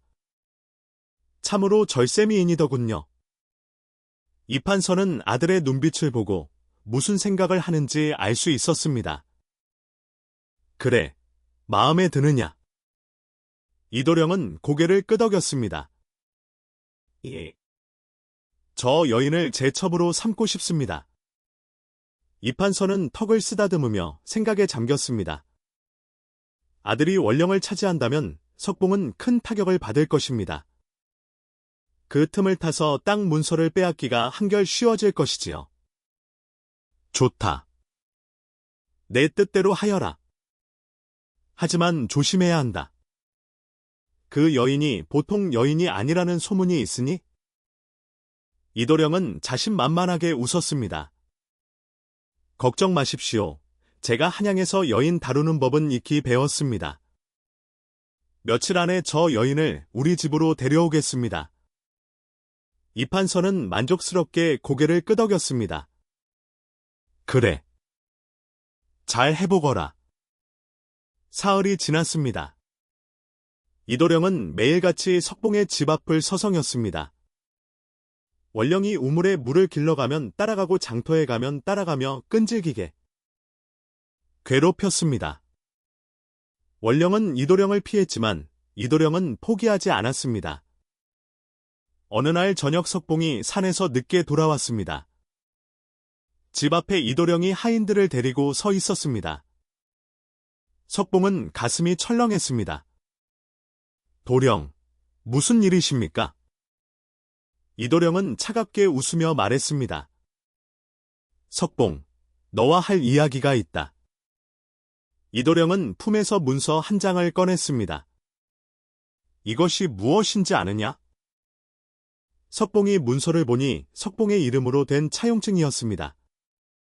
이것은 무엇입니까? 저는 돈을 빌린 적이 없습니다. 이도령은 코웃음을 쳤습니다. 내 어미가 병들었을 때 우리 아버님께서 약값으로 은자 100냥을 내어 주셨다. 잊었느냐? 석봉은 고개를 저었습니다. 아닙니다. 저는 그 돈을 받지 않았습니다. 다른 방법으로 약을 구했습니다. 이도령은 문서를 흔들며 말했습니다. 하지만 여기 내 도장이 찍혀 있지 않느냐? 이것이 증거다. 석봉은 문서를 자세히 보았습니다. 분명 자신의 도장이 찍혀 있었지만 석봉은 그런 문서에 도장을 찍은 적이 없었습니다. 이것은 거짓입니다. 누가 제 도장을 훔쳐 찍은 것입니다. 석봉이 항변했지만 이도령은 듣는 척도 하지 않았습니다. 거짓이든 참이든 관아에 가면 알 수 있을 것이다. 하지만 내가 관아에 가서 이기겠느냐? 우리 아버님께서는 관아의 사또와 친분이 두터우시다. 석봉은 온몸에 힘이 빠졌습니다. 권력 앞에서 백성은 무력했습니다. 억울함을 호소해도 들어줄 사람이 없었지요. 이도령은 냉소를 띠며 말을 이었습니다. 하지만 내가 너에게 기회를 주마. 이 빚을 갚지 않아도 되는 방법. 말이다. 석봉은 고개를 들었습니다. 무슨 말씀이십니까? 이도령은 석봉의 집을 가리쳤습니다. 간단하다. 저 안에 있는 원령이란 여인을 내게 넘겨라. 그러면 이 차용증을 찢어버리겠다. 석봉의 얼굴이 창백해졌습니다. 그럴 수는 없습니다. 이도령은 비웃었습니다. 그럴 수 없다고. 그럼 내 땅을 내놓거나 아니면 관아에 끌려가 곤장을 맞든지 선택해라. 빚을 갚지 못하면 곤장 100대는 기본이지. 석봉은 입술을 깨물었습니다. 곤장 100대를 맞으면 목숨을 잃을 수도 있었습니다. 사흘을 주겠다. 이도령이 말했습니다. 사흘 안에 원령을 내게 넘기든지 땅 문서를 가져오든지 아니면 은자 100냥을 마련하든지 해라. 사흘이 지나면 관아에 고발하겠다. 이도령은 그 말을 남기고 하인들을 데리고 떠났습니다. 석봉은 그 자리에 주저앉았습니다. 머리가 하얗게 변했습니다. 원령을 넘길 수도 없고 땅을 팔 수도 없고 은자 100냥을 구할 방법도 없었습니다. 석봉은 절망에 빠졌습니다. 그때 집 안에서 원령이 나왔습니다. 모든 것을 들었던 것이지요. 원령은 석봉 앞에 무릎을 꿇었습니다. 도령, 저를 이도령에게 보내십시오. 석봉은 고개를 번쩍 들었습니다. 무슨 소리를 하시는 겁니까? 그럴 수는 없습니다. 원령은 눈물을 흘리며 말했습니다. 도령께서 저 때문에 고통받는 것을 참아볼 수가 없습니다. 도령께서는 저를 구해주셨고 목숨까지 구해주셨습니다. 이제 제가 도령을 구할 차례입니다. 석봉은 원령의 손을 잡았습니다. 안 됩니다. 낭자를 그런 악한에게 보낼 수는 없습니다. 원령은 슬픈 미소를 지었습니다. 걱정 마십시오. 제게 계획이 있습니다. 저를 믿어주십시오. 석봉은 원령의 눈을 바라보았습니다. 그 눈빛에는 결의함과 함께 무언가 깊은 것이 숨어 있었습니다. 석봉은 불안했지만 원령을 믿기로 했습니다. 알겠습니다. 하지만 위험한 일은 하지 마십시오. 원령은 고개를 끄덕였습니다. 그날 밤 원령은 창밖에 달을 오래도록 바라보았습니다. 그리고 조용히 중얼거렸습니다. 이제 때가 온 것 같구나. 은혜를 갚을 때가. 다음날 아침 원령은 석봉에게 말했습니다. 도령, 입한서 댁으로 가겠습니다. 석봉은 깜짝 놀라 원령을 붙잡았습니다. 낭자, 정말 그러시려는 겁니까? 저 악한들에게 가시면 어찌 되겠습니까? 원령은 석봉의 손을 부드럽게 잡으며 말했습니다. 도령, 저를 믿어 주십시오. 제게는 계획이 있습니다. 어머니도 방에서 나오셨습니다.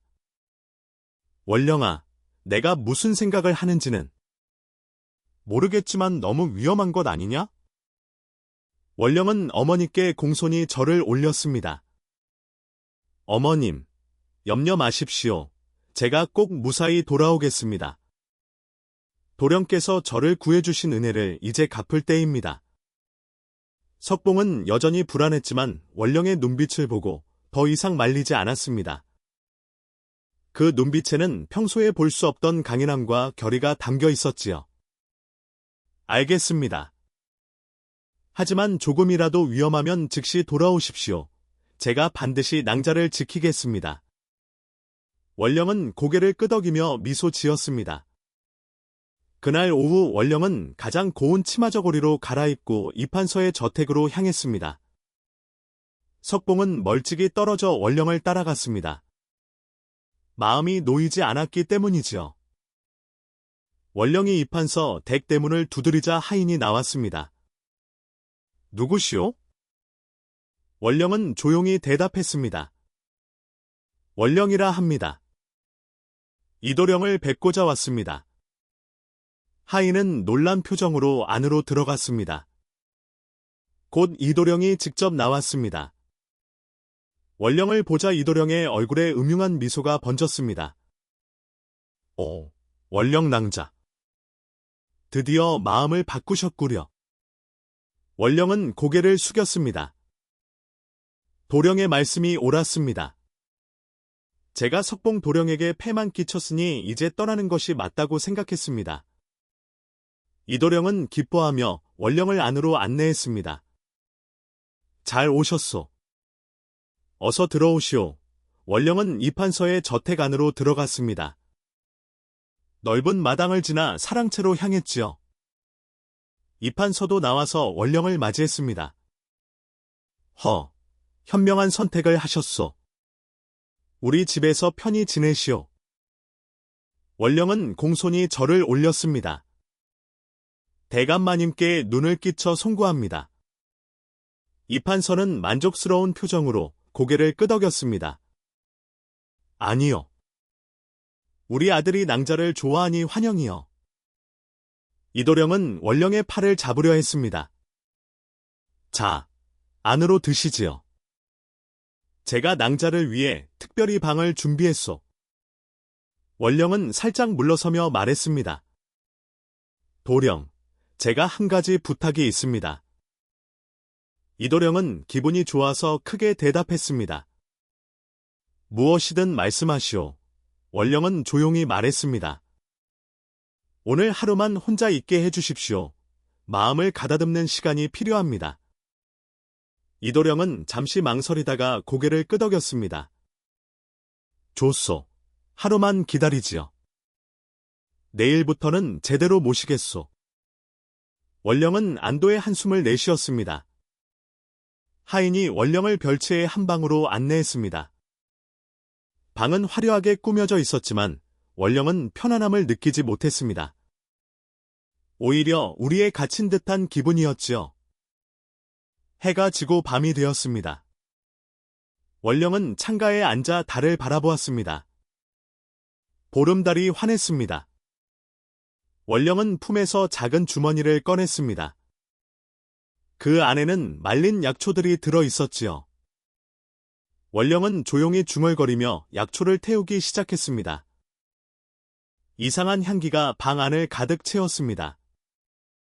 그 향기는 방문 새로 나가 복도를 타고 흘러갔습니다. 이도령의 방에도 그 향기가 스며들었지요. 이도령은 술을 마시고 있다가 그 향기를 맡았습니다. 이게 무슨 향기지? 참으로 좋은 냄새로구나. 이도령은 코를 벌름거렸습니다. 하지만 곧 이도령의 눈꺼풀이 무거워지기 시작했습니다. 온몸에 힘이 빠지며 정신이 흐릿해졌지요. 이도령은 술 때문이라고 생각했습니다. 오늘은 술을 너무 많이 마셨나 보구나. 이도령은 비틀거리며 침상에 누웠습니다. 그리고 곧 깊은 잠에 빠졌습니다. 원령은 창밖을 내다보았습니다. 석봉이 단밖에서 걱정스럽게 저택을 바라보고 있었습니다. 원령은 작게 미소 지었습니다. 도령, 조금만 기다려 주십시오. 제가 모든 것을 해결하겠습니다. 원령은 다시 향을 태우며 무언가를 중얼거렸습니다. 그 목소리는 사람의 것이 아니라 마치 짐승이 우는 듯한 소리였습니다. 이판서의 저택에 이상한 기운이 감돌기 시작했습니다. 하인들도 하나 둘 깊은 잠에 빠졌고 이판서마저 사랑채에서 코를 골며 잠들었습니다. 오직 원령만이 깨어 있었지요. 원령은 천천히 일어나 이도령의 방으로 향했습니다. 이제 본격적인 일을 시작할 때였습니다. 원령은 조용히 이도령의 방문을 열었습니다. 이도령은 침상에 누워 깊은 잠에 빠져 있었습니다. 입을 벌리고 코를 골며 자는 모습이 추하기 짝이 없었지요. 원령은 이도령 곁에 다가가 무릎을 꿇고 앉았습니다. 그리고 품에서 작은 구슬 하나를 꺼냈습니다. 구슬은 은은한 푸른빛을 내며 빛났습니다. 원령은 구슬을 이도령의 이마 위에 올려놓았습니다. 그러자 구슬에서 신비로운 빛이 흘러나와 이도령을 감쌌습니다. 원령은 눈을 감고 조용히 주문을 외웠습니다. 네가 지은 죄를 내 눈으로 보고 네가 준 고통을 내 몸으로 느껴라. 이도령의 눈꺼풀이 파르르 떨렸습니다. 비록 깊은 잠에 빠져 있었지만 그의 정신은 다른 곳으로 옮겨가고 있었습니다. 꿈속으로. 아니, 악몽 속으로 말이지요. 원령은 이도령이 평생 저지른 모든 악행을 보고 있었습니다. 수많은 여인들을 희롱하고 버린 일, 힘없는 백성들을 괴롭힌 일, 아버지의 권세를 믿고 저지른 온갖 못된 짓들이 눈앞에 펼쳐졌습니다. 원령은 한숨을 내쉬었습니다. 참으로 악한 자로구나. 하지만 오늘 밤 내가 그 대가를 치르게 하리라. 원령은 구슬에 더 많은 힘을 불어넣었습니다. 구슬의 빛이 더욱 강렬해졌고 이도령의 몸이 식은땀으로 흥적거리기 시작했습니다. 꿈속에서 이도령은 자신이 괴롭혔던 사람이 되어 있었습니다. 어느 가난한 안악의 몸으로 들어간 이도령은 자신에게 겁탈당하는 고통을 느꼈습니다. 비명을 지르고 싶었지만 목소리가 나오지 않았습니다. 도망치고 싶었지만 몸이 움직이지 않았습니다. 그 두려움과 수치심, 절망감이 온몸을 휘감았지요. 다음 순간 이도령은 자신이 빼앗은 땅의 주인이 되어 있었습니다. 평생 일군 땅을 빼앗기고 가족과 함께 길거리로 내쫓기는 비참함을 겪었습니다. 추운 겨울밤 굶주린 아이들이 울부짖는 소리를 들으며 가슴이 찢어지는 아픔을 느꼈습니다. 제발, 제발 살려주십시오. 이도령은 꿈속에서 울부짖었습니다. 하지만 고통은 끝나지 않았습니다. 이도령은 다시 다른 사람의 몸으로 옮겨갔습니다. 이번에는 자신이 매질한 하인의 몸이었습니다. 등짝에 내리꽂히는 회초리의 아픔, 살갗이 찢어지며 피가 흐르는 고통, 그리고 무엇보다 인간으로서의 존엄을 짓밟히는 수모를 견뎌야 했습니다. 밤이 깊어갈수록 이도령은 더 많은 사람들의 고통을 체험했습니다. 자신이 희롱한 기생의 아픔, 자신이 빚을 떠안긴 상인의 절망, 자신이 모욕한 선비의 분노까지. 이도령의 얼굴은 일그러졌고 온몸이 경련을 일으켰습니다. 아니야. 아니야. 그만. 제발 그만. 이도령은 꿈속에서 비명을 질렀지만 깨어날 수는 없었습니다. 원령은 차분하게 이 모든 것을 지켜보았습니다. 이것은 복수가 아니었습니다. 깨달음을 주는 것이었지요.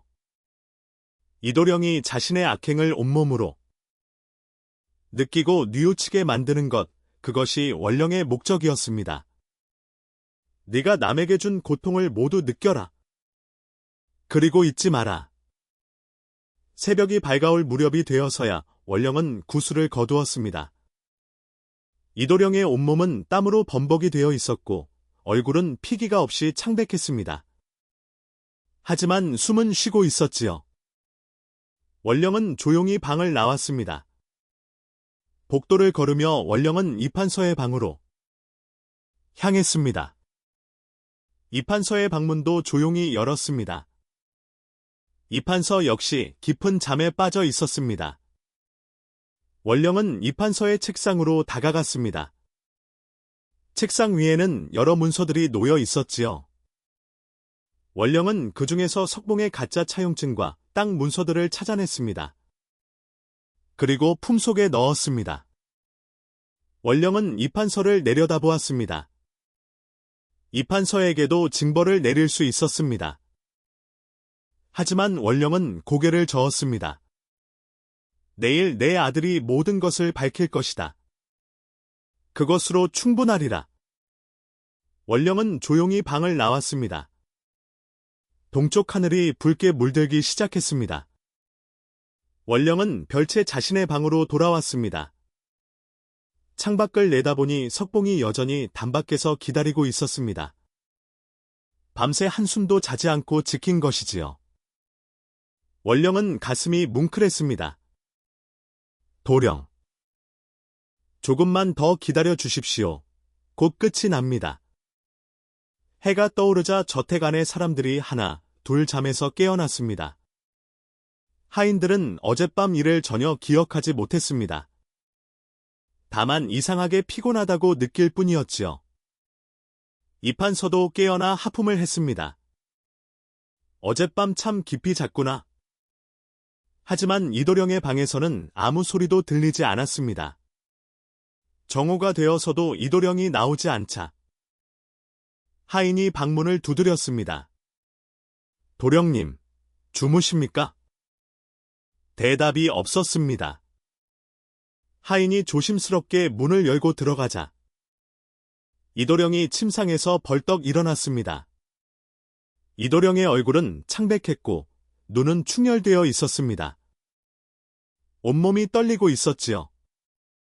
도령님, 괜찮으십니까? 하인이 다가가자 이도령은 비명을 질렀습니다. 물러서라. 내게 가까이 오지 마라. 하인은 놀라 뒤로 물러섰습니다. 이도령은 방 안을 비틀거리며 걸어다녔습니다. 두 손으로 머리를 감싸주며 중얼거렸습니다. 아니야. 아니야. 꿈이었어. 그저 꿈이었을 뿐이야. 하지만 아무리 자신에게 말해도 어젯밤의 기억은 생생했습니다. 그 고통, 그 두려움, 그 절망감이 마치 실제로 겪은 일처럼 온몸에 각인되어 있었지요. 이도령은 거울 앞에 섰습니다. 거울 속의 자신은 몰라보게 초췌했습니다. 눈 아래는 시퍼렇게 멍이 들었고 입술은 바짝 말라 있었습니다. 내가 뭘 한 거지? 왜 이런 꿈을 꾼 거지? 이도령은 떨리는 손으로 세수를 했습니다. 차가운 물이 얼굴에 닿았지만 정신은 맑아지지 않았습니다. 오히려 어젯밤의 기억이 더욱 선명해졌습니다. 자신이 겁탈한 여인의 얼굴, 자신이 빼앗은 땅의 주인이 흘린 눈물, 자신이 때린 하인의 비명, 모든 것이 눈앞에 생생하게 떠올랐지요. 이도령은 바닥에 주저앉았습니다. 가슴이 답답하고 숨이 막혔습니다. 이게 내가 한 짓이었단 말인가? 내가 정말 이런 악한이었단 말인가? 처음으로 자신의 행동을 돌아보게 되었습니다.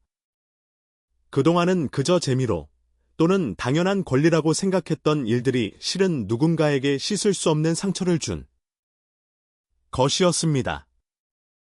이도령은 구역질이 났습니다. 자신이 너무나도 역겹게 느껴졌지요. 밖에서 아버지의 목소리가 들렸습니다. 도령아, 아침상을 들어야지. 왜 아직도 방에 있느냐? 이도령은 벌떡 일어났습니다. 아버지. 자신의 악행을 부추이고 함께 저지른 아버지. 이도령은 방문을 벌컥 열고 나갔습니다. 사랑채로 뛰어가니 이판서가 상을 받고 앉아 있었습니다. 아버지! 이도령이 소리쳤습니다. 이판서는 놀라 고개를 들었습니다. 왜 그러느냐? 무슨 일이냐? 이도령은 아버지 앞에 무릎을 꿇었습니다. 아버지, 우리가 잘못했습니다. 우리가 너무나 큰 죄를 지었습니다. 이판서는 어리둥절한 표정으로 아들을 바라보았습니다. 네가 무슨 헛소리를 하는 게냐? 정신이 온전하냐? 이도령은 고개를 저었습니다. 저는 이제 정신이 들었습니다. 그동안 제가, 아니 우리가 한 일들이 얼마나 악한 것이었는지 깨달았습니다. 이판서의 얼굴이 굳어졌습니다. 네가 지금 무슨 소리를 하는 게냐? 당장 정신 차려라. 하지만 이도령은 멈추지 않았습니다. 오히려 더욱 큰 소리로 외쳤습니다. 석봉의 차용증은 거짓입니다. 우리가 도장을 훔쳐 찍은 것입니다. 그리고 마을 사람들의 땅도 모두 속여서 빼앗은 것입니다. 우리가 악한입니다. 이판서는 화들짝 놀라 일어났습니다. 이놈아, 입 닥치지 못하겠느냐? 내가 미쳤구나. 하지만 이미 늦었습니다. 사랑채 밖에는 심부름을 온 마을 사람들이 서 있었고 이도령의 외침을 모두 들었던 것이지요. 사람들은 서로의 얼굴을 바라보며 수군거렸습니다. 들었소? 이도령이 뭐라고 했소? 차용증이 거짓이라고 했소. 그리고 땅도 속여서 빼앗았다고. 그럼 우리 땅도 그렇게 빼앗긴 것이요? 이판서는 창백한 얼굴로 밖을 내다보았습니다. 마을 사람들이 자신을 노려보고 있었습니다. 이판서는 다급히 이도령의 입을 막으려 했습니다. 이놈아, 정신 차려라. 네가 지금 무슨 짓을 하는 게냐? 하지만 이도령은 아버지의 손을 뿌리치고 밖으로 나갔습니다. 마을 사람들 앞에 섰습니다. 여러분, 제 말을 들어주십시오. 저와 제 아버지가 여러분께 큰 죄를 지었습니다. 사람들이 가까이 모여들었습니다. 이도령은 눈물을 흘리며 말을 이었습니다. 우리는 거짓 문서를 만들어 여러분의 땅을 빼앗았습니다. 석봉의 차용증도 거짓입니다. 그의 도장을 훔쳐 찍은 것입니다. 김서방의 땅 문서도 우리가 조작한 것이고 박주사의 집도 우리가 속여서 빼앗은 것입니다. 마을 사람들이 웅성거리기 시작했습니다. 분노가 들끓었습니다. 이 악당들, 우리를 속였구나. 당장 관아에 고발해야 하오. 이판서는 뒤로 물러서며 외쳤습니다. 저놈이 미쳤소. 저놈 말을 믿지 마시오. 하지만 아무도 이판서의 말을 듣지 않았습니다. 마을 사람들은 분노로 들끓었습니다. 이판서, 당장 나오시오. 우리 땅을 돌려주시오. 외치는 소리가 점점 커져갔습니다. 이판서는 사랑채 안으로 도망쳐 들어가 문을 걸어 잠갔습니다. 하지만 이도령은 여전히 마당에 서서 모든 것을 고백하고 있었습니다. 제가 한양에서 수많은 여인들을 희롱했습니다. 기생뿐만 아니라 양반집 규수들까지 농락했습니다. 그리고 그 죄를 덮기 위해 아버지의 돈과 권력을 이용했습니다. 사람들은 경악했습니다. 이도령의 입에서 터져나오는 고백은 끝이 없었습니다. 작년 가을 최씨 집안의 막내딸이 스스로 목숨을 끊은 것도 제 때문입니다. 제가 그 아가씨를 겁탈했고 그 수치심을 견디지 못한 아가씨가 연못에 몸을 던진 것입니다. 한 노인이 비명을 질렀습니다. 그게 내 짓이었단 말이냐? 우리는 그 아이가 병으로 죽었다고 들었는데. 이도령은 바닥에 엎드려 울었습니다. 죄송합니다. 정말 죄송합니다. 아버지가 최씨 집안의 돈을 주고 입을 막았습니다. 저는 그저 도망쳤을 뿐입니다. 마을 어귀에서 석봉이 달려왔습니다. 무슨 소동인가 싶어 온 것이지요. 석봉은 마당 한가운데 엎드려 우는 이도령을 보고 놀랐습니다. 이게 무슨 일입니까? 한 안악이 석봉에게 설명했습니다. 이도령이 미친 게 아니라면 지금 모든 악행을 고백하고 있어. 자네 차용증도 거짓이라고 했소. 석봉은 믿을 수가 없었습니다. 그 교만하고 악랄하던 이도령이 이렇게 무너질 수 있다니 말이지요. 이도령은 석봉을 보자 기어서 다가왔습니다. 석봉, 나를 용서해다오. 내가 너무나 큰 죄를 지었다. 내 차용증은 거짓이다. 우리 아버지가 내 도장을 훔쳐 문서를 만든 것이다. 석봉은 이도령을 내려다보았습니다. 분노가 치밀어 올랐지만 동시에 연민도 느껴졌습니다. 이토록 철저히 무너진 사람을 처음 보았기 때문이지요. 그런데 원령낭자는 어찌 되었습니까? 석봉이 물었습니다. 이도령은 고개를 들었습니다. 원령낭자는 별채에 계시오. 하지만 나는 그분을 건드리지 못했소. 아니, 건드릴 수가 없었소. 이도령의 눈빛에는 두려움이 서려 있었습니다. 그분은 보통 사람이 아니요. 그분이 내게 벌을 내렸소. 꿈속에서 내가 저지른 모든 악행을 직접 겪게 했소.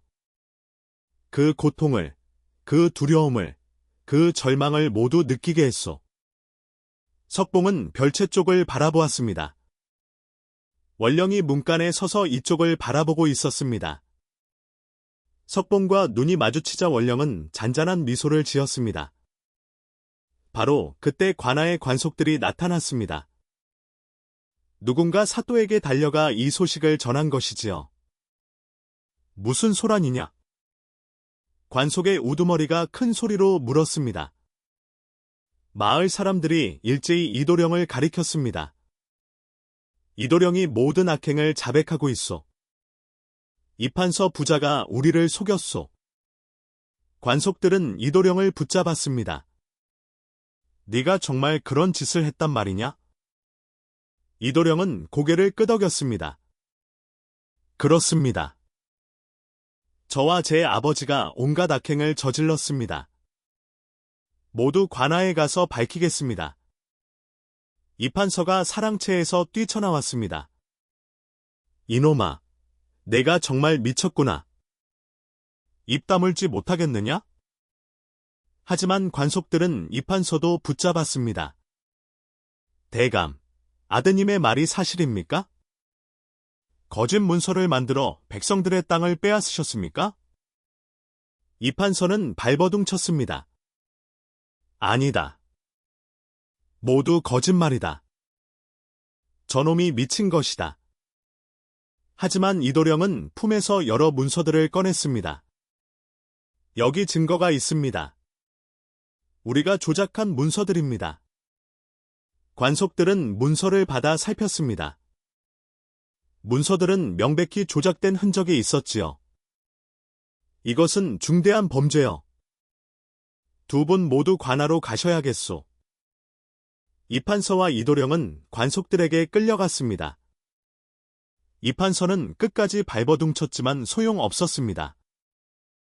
마을 사람들은 환호했습니다. 드디어 정의가 바로 섰소. 우리 땅을 되찾을 수 있겠소. 석봉은 별채로 달려갔습니다. 원령이 여전히 문간에 서 있었습니다. 낭자, 정말 낭자께서 하신 일입니까? 석봉이 물었습니다. 원령은 조용히 고개를 끄덕였습니다. 이도령에게 그가 저지른 죄를 깨닫게 했을 뿐입니다.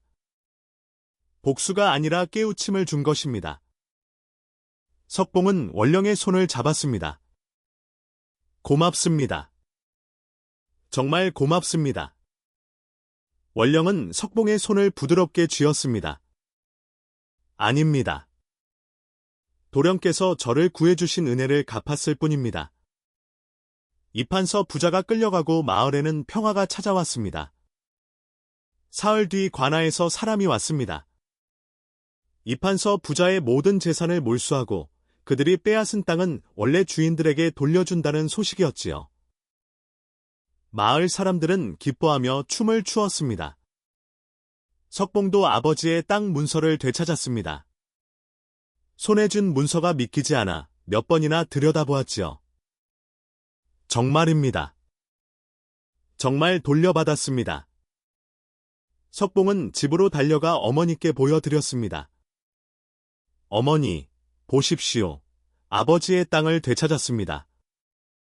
어머니는 눈물을 흘리며 하늘에 감사의 기도를 올렸습니다. 고맙습니다.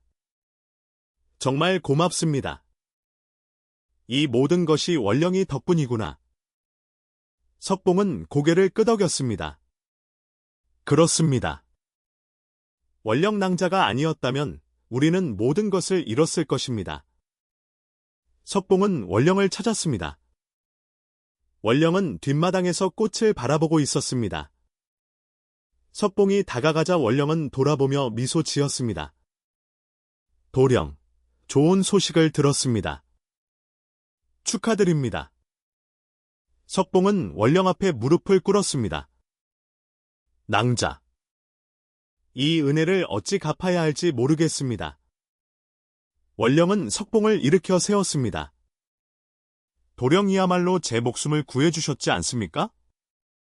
서로 은혜를 주고받은 것뿐입니다. 석봉은 원령의 손을 잡았습니다. 낭자, 이제 저희 집에 계속 머무르십시오. 아니, 제 아내가 되어 주십시오. 원령의 얼굴이 창백해졌습니다.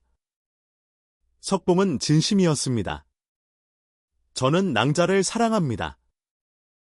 낭자가 누구든 무엇이든 상관없습니다. 평생 낭자를 지키고 싶습니다. 원령은 고개를 저었습니다. 눈가에 눈물이 맺혔습니다. 도령, 그럴 수 없습니다.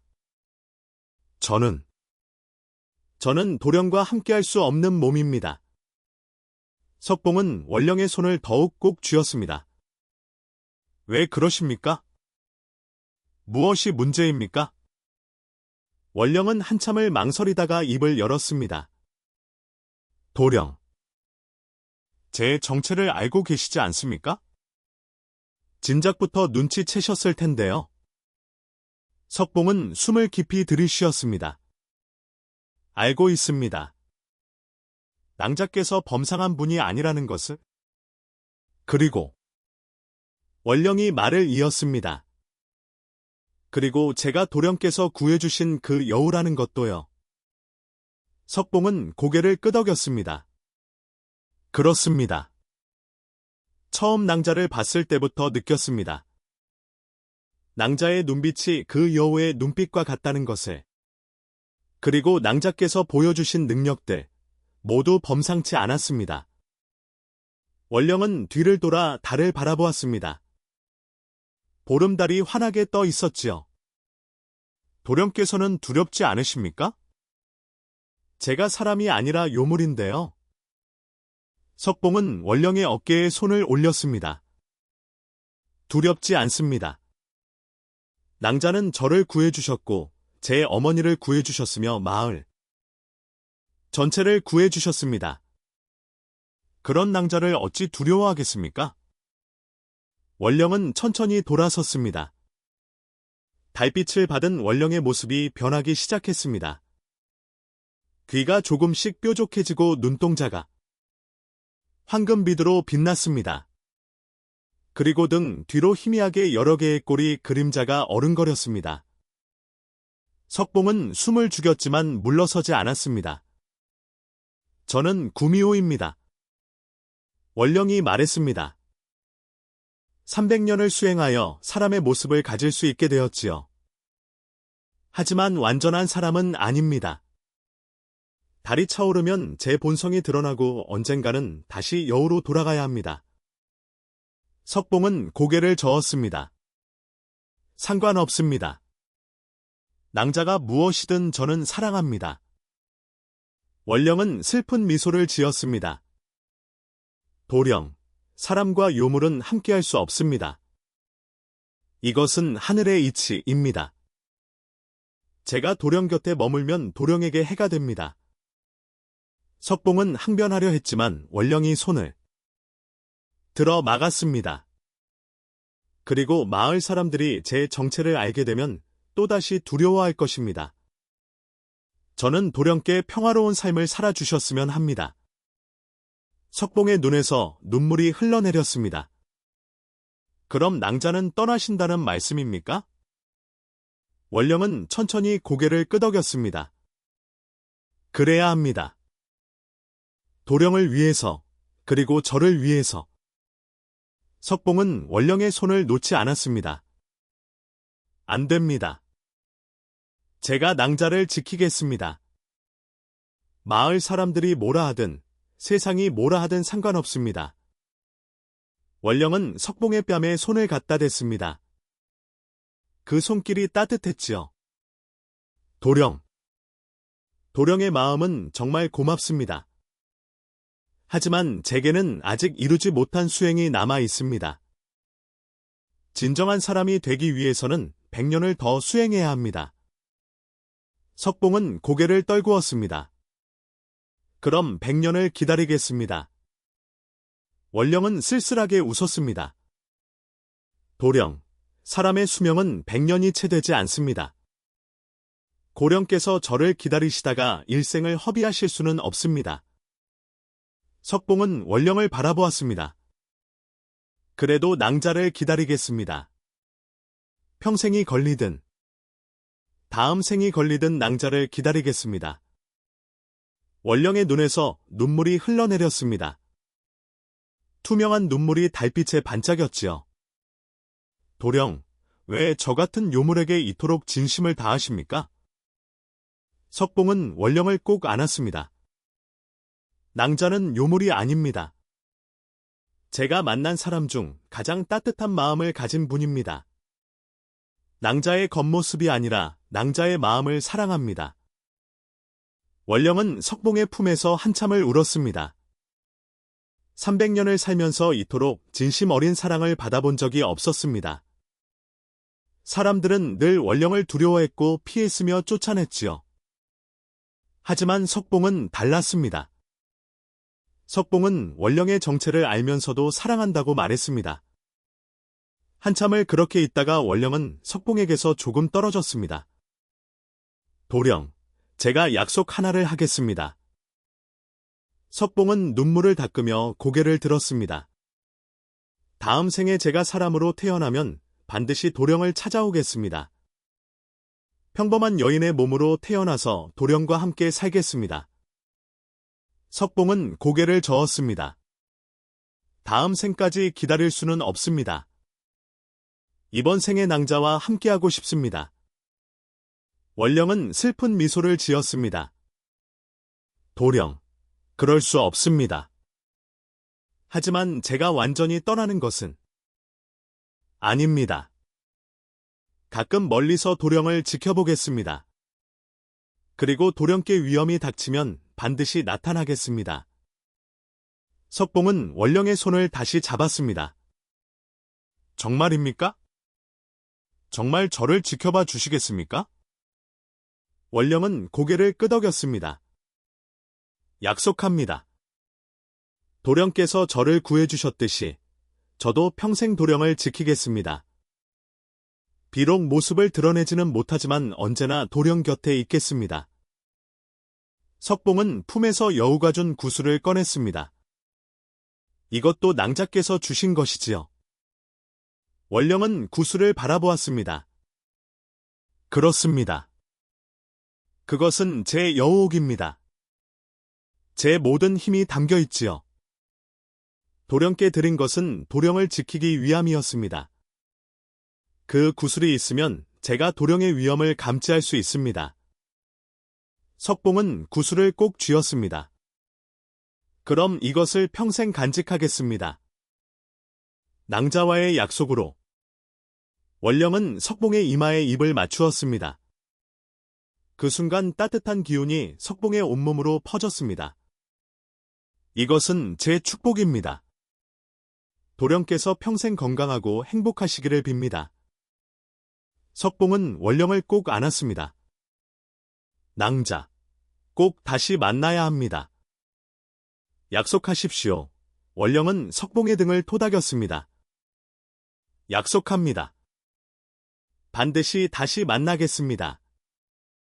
달이 구름 뒤로 숨었습니다.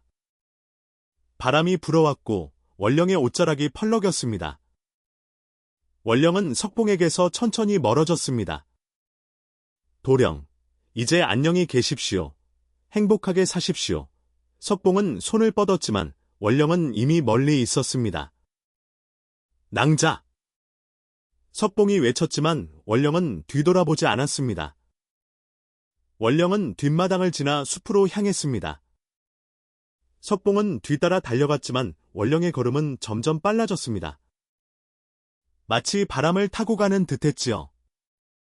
낭자, 기다리십시오. 석봉이 외쳤지만 원령은 멈추지 않았습니다. 숲속 깊은 곳, 달빛이 쏟아지는 빈터에 이르렀을 때 원령이 멈춰섰습니다. 석봉도 그곳에 도착했습니다. 숨을 헐떡이며 원령을 바라보았지요. 원령은 천천히 뒤를 돌아보았습니다. 달빛 아래 그녀의 모습이 변하기 시작했습니다. 사람의 모습이 흐릿해지며 하얀 여우에 형상이 드러났습니다. 하지만 보통 여우가 아니었습니다. 등 뒤로 9개의 꼬리가 펼쳐졌고 온몸에서 은은한 빛이 흘러나왔지요. 석봉은 숨을 멈추고 그 모습을 바라보았습니다. 아름다웠습니다. 두렵기보다는 경이로웠습니다. 원령, 아니 구미호는 석봉을 향해 고개를 숙였습니다. 마치 작별 인사를 하는 듯했지요. 그리고 천천히 몸을 일으켰습니다. 도령. 마지막으로 한 가지만 말씀드리겠습니다. 여우의 입에서 원령의 목소리가 흘러나왔습니다. 도령께서 제게 보여주신 선함과 사랑, 평생 잊지 않겠습니다. 도령 덕분에 저는 사람의 마음이 무엇인지 배웠습니다. 진정한 사랑이 무엇인지 알게 되었습니다. 석봉은 눈물을 흘리며 고개를 끄덕였습니다. 저도 낭자를 평생 잊지 않겠습니다. 낭자는 제 인생에서 가장 소중한 사람입니다. 구미호의 눈에서도 눈물이 흘러내렸습니다. 투명한 눈물이 하얀 털을 타고 떨어졌지요. 도령, 좋은 사람을 만나 행복한 가정을 꾸리십시오. 그것이 제 바람입니다. 석봉은 고개를 저었습니다. 아닙니다. 저는 낭자만을 기다리겠습니다. 다음 생에 다시 만날 그날까지. 구미호는 더 이상 말하지 않았습니다. 그저 석봉을 오래도록 바라보았습니다. 그 눈빛에는 사랑과 그리움, 그리고 슬픔이 가득했지요. 바람이 세차게 불어왔습니다.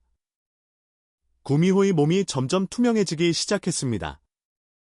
달빛과 하나가 되어 사라져 가는 것이었습니다. 낭자!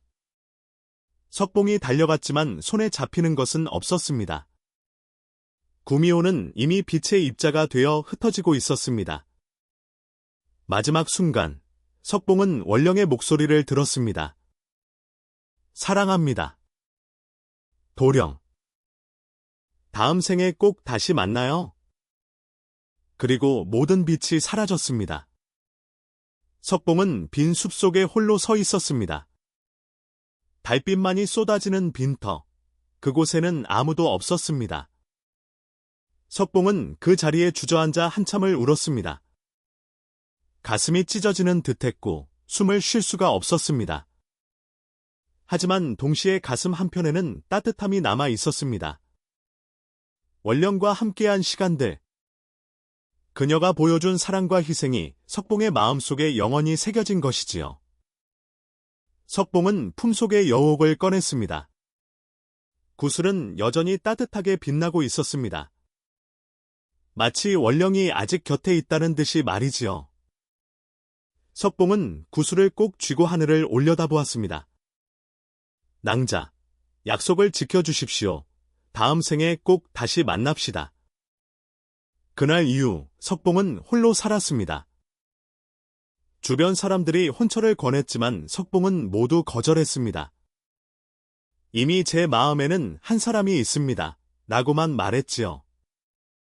석봉은 매일 산에 올라 약초를 캤고 어머니를 정성껏 모셨으며 마을 사람들을 도우며 살았습니다. 그리고 매달 보름이 되면 비슷한 그 빈터로 올라가 달을 바라보곤 했습니다. 신기한 일이 일어났습니다. 석봉의 집문 앞에는 매달 보름마다 귀한 약초들이 놓여 있었습니다. 아무도 모르게 누군가 갖다 놓는 것이었지요. 석봉은 그 약초들로 마을 사람들의 병을 고쳐주었고 가난한 이들을 도왔습니다. 마을 사람들은 석봉을 성인처럼 존경했습니다. 세월이 흘러 석봉은 백발이 성성한 노인이 되었습니다. 어머니는 오래전에 편안히 세상을 떠나셨고 석봉은 여전히 홀로 살았습니다. 어느 겨울날, 석봉은 병이 들어 자리에 누웠습니다. 이제 오래 살지 못할 것 같았습니다. 석봉은 품속의 여옥을 꺼내 들었습니다. 구슬은 여전히 따뜻했습니다. 낭자, 이제 곧 만날 수 있겠지요. 다음 생에서는 함께 늙어가요. 그날 밤 석봉의 꿈에 원령이 나타났습니다. 젊고 아름다운 모습 그대로였지요. 도령, 오래 기다리셨습니다. 이제 함께 가요. 석봉은 미소 지으며 원령의 손을 잡았습니다. 그리고 편안히 눈을 감았습니다. 마을 사람들은 석봉이 평화롭게 세상을 떠났다고 전했습니다. 그리고 묘한 이야기가 전해졌지요. 석봉이 돌아가신 날 밤, 누군가 뒷산에서 아름다운 여인과 석봉이 함께 걸어가는 것을 봤다고 말입니다. 그 뒤로 마을에는 이런 이야기가 전해졌습니다. 은혜는 반드시 갚아지고, 진정한 사랑은 생을 넘어선다고 말이지요. 여러분, 오늘 이야기가 재미있으셨나요? 구미호 원령과 약초꾼 석봉의 애틋한 사랑 이야기, 그리고 악행에는 반드시 대가가 따른다는 교훈을 전해드렸습니다. 이 이야기가 마음에 드셨다면 좋아요를 눌러주시고 구독 버튼도 꼭 눌러주시기 바랍니다. 다음에도 더 재미있는 옛날 이야기로 찾아뵙겠습니다. 고맙습니다.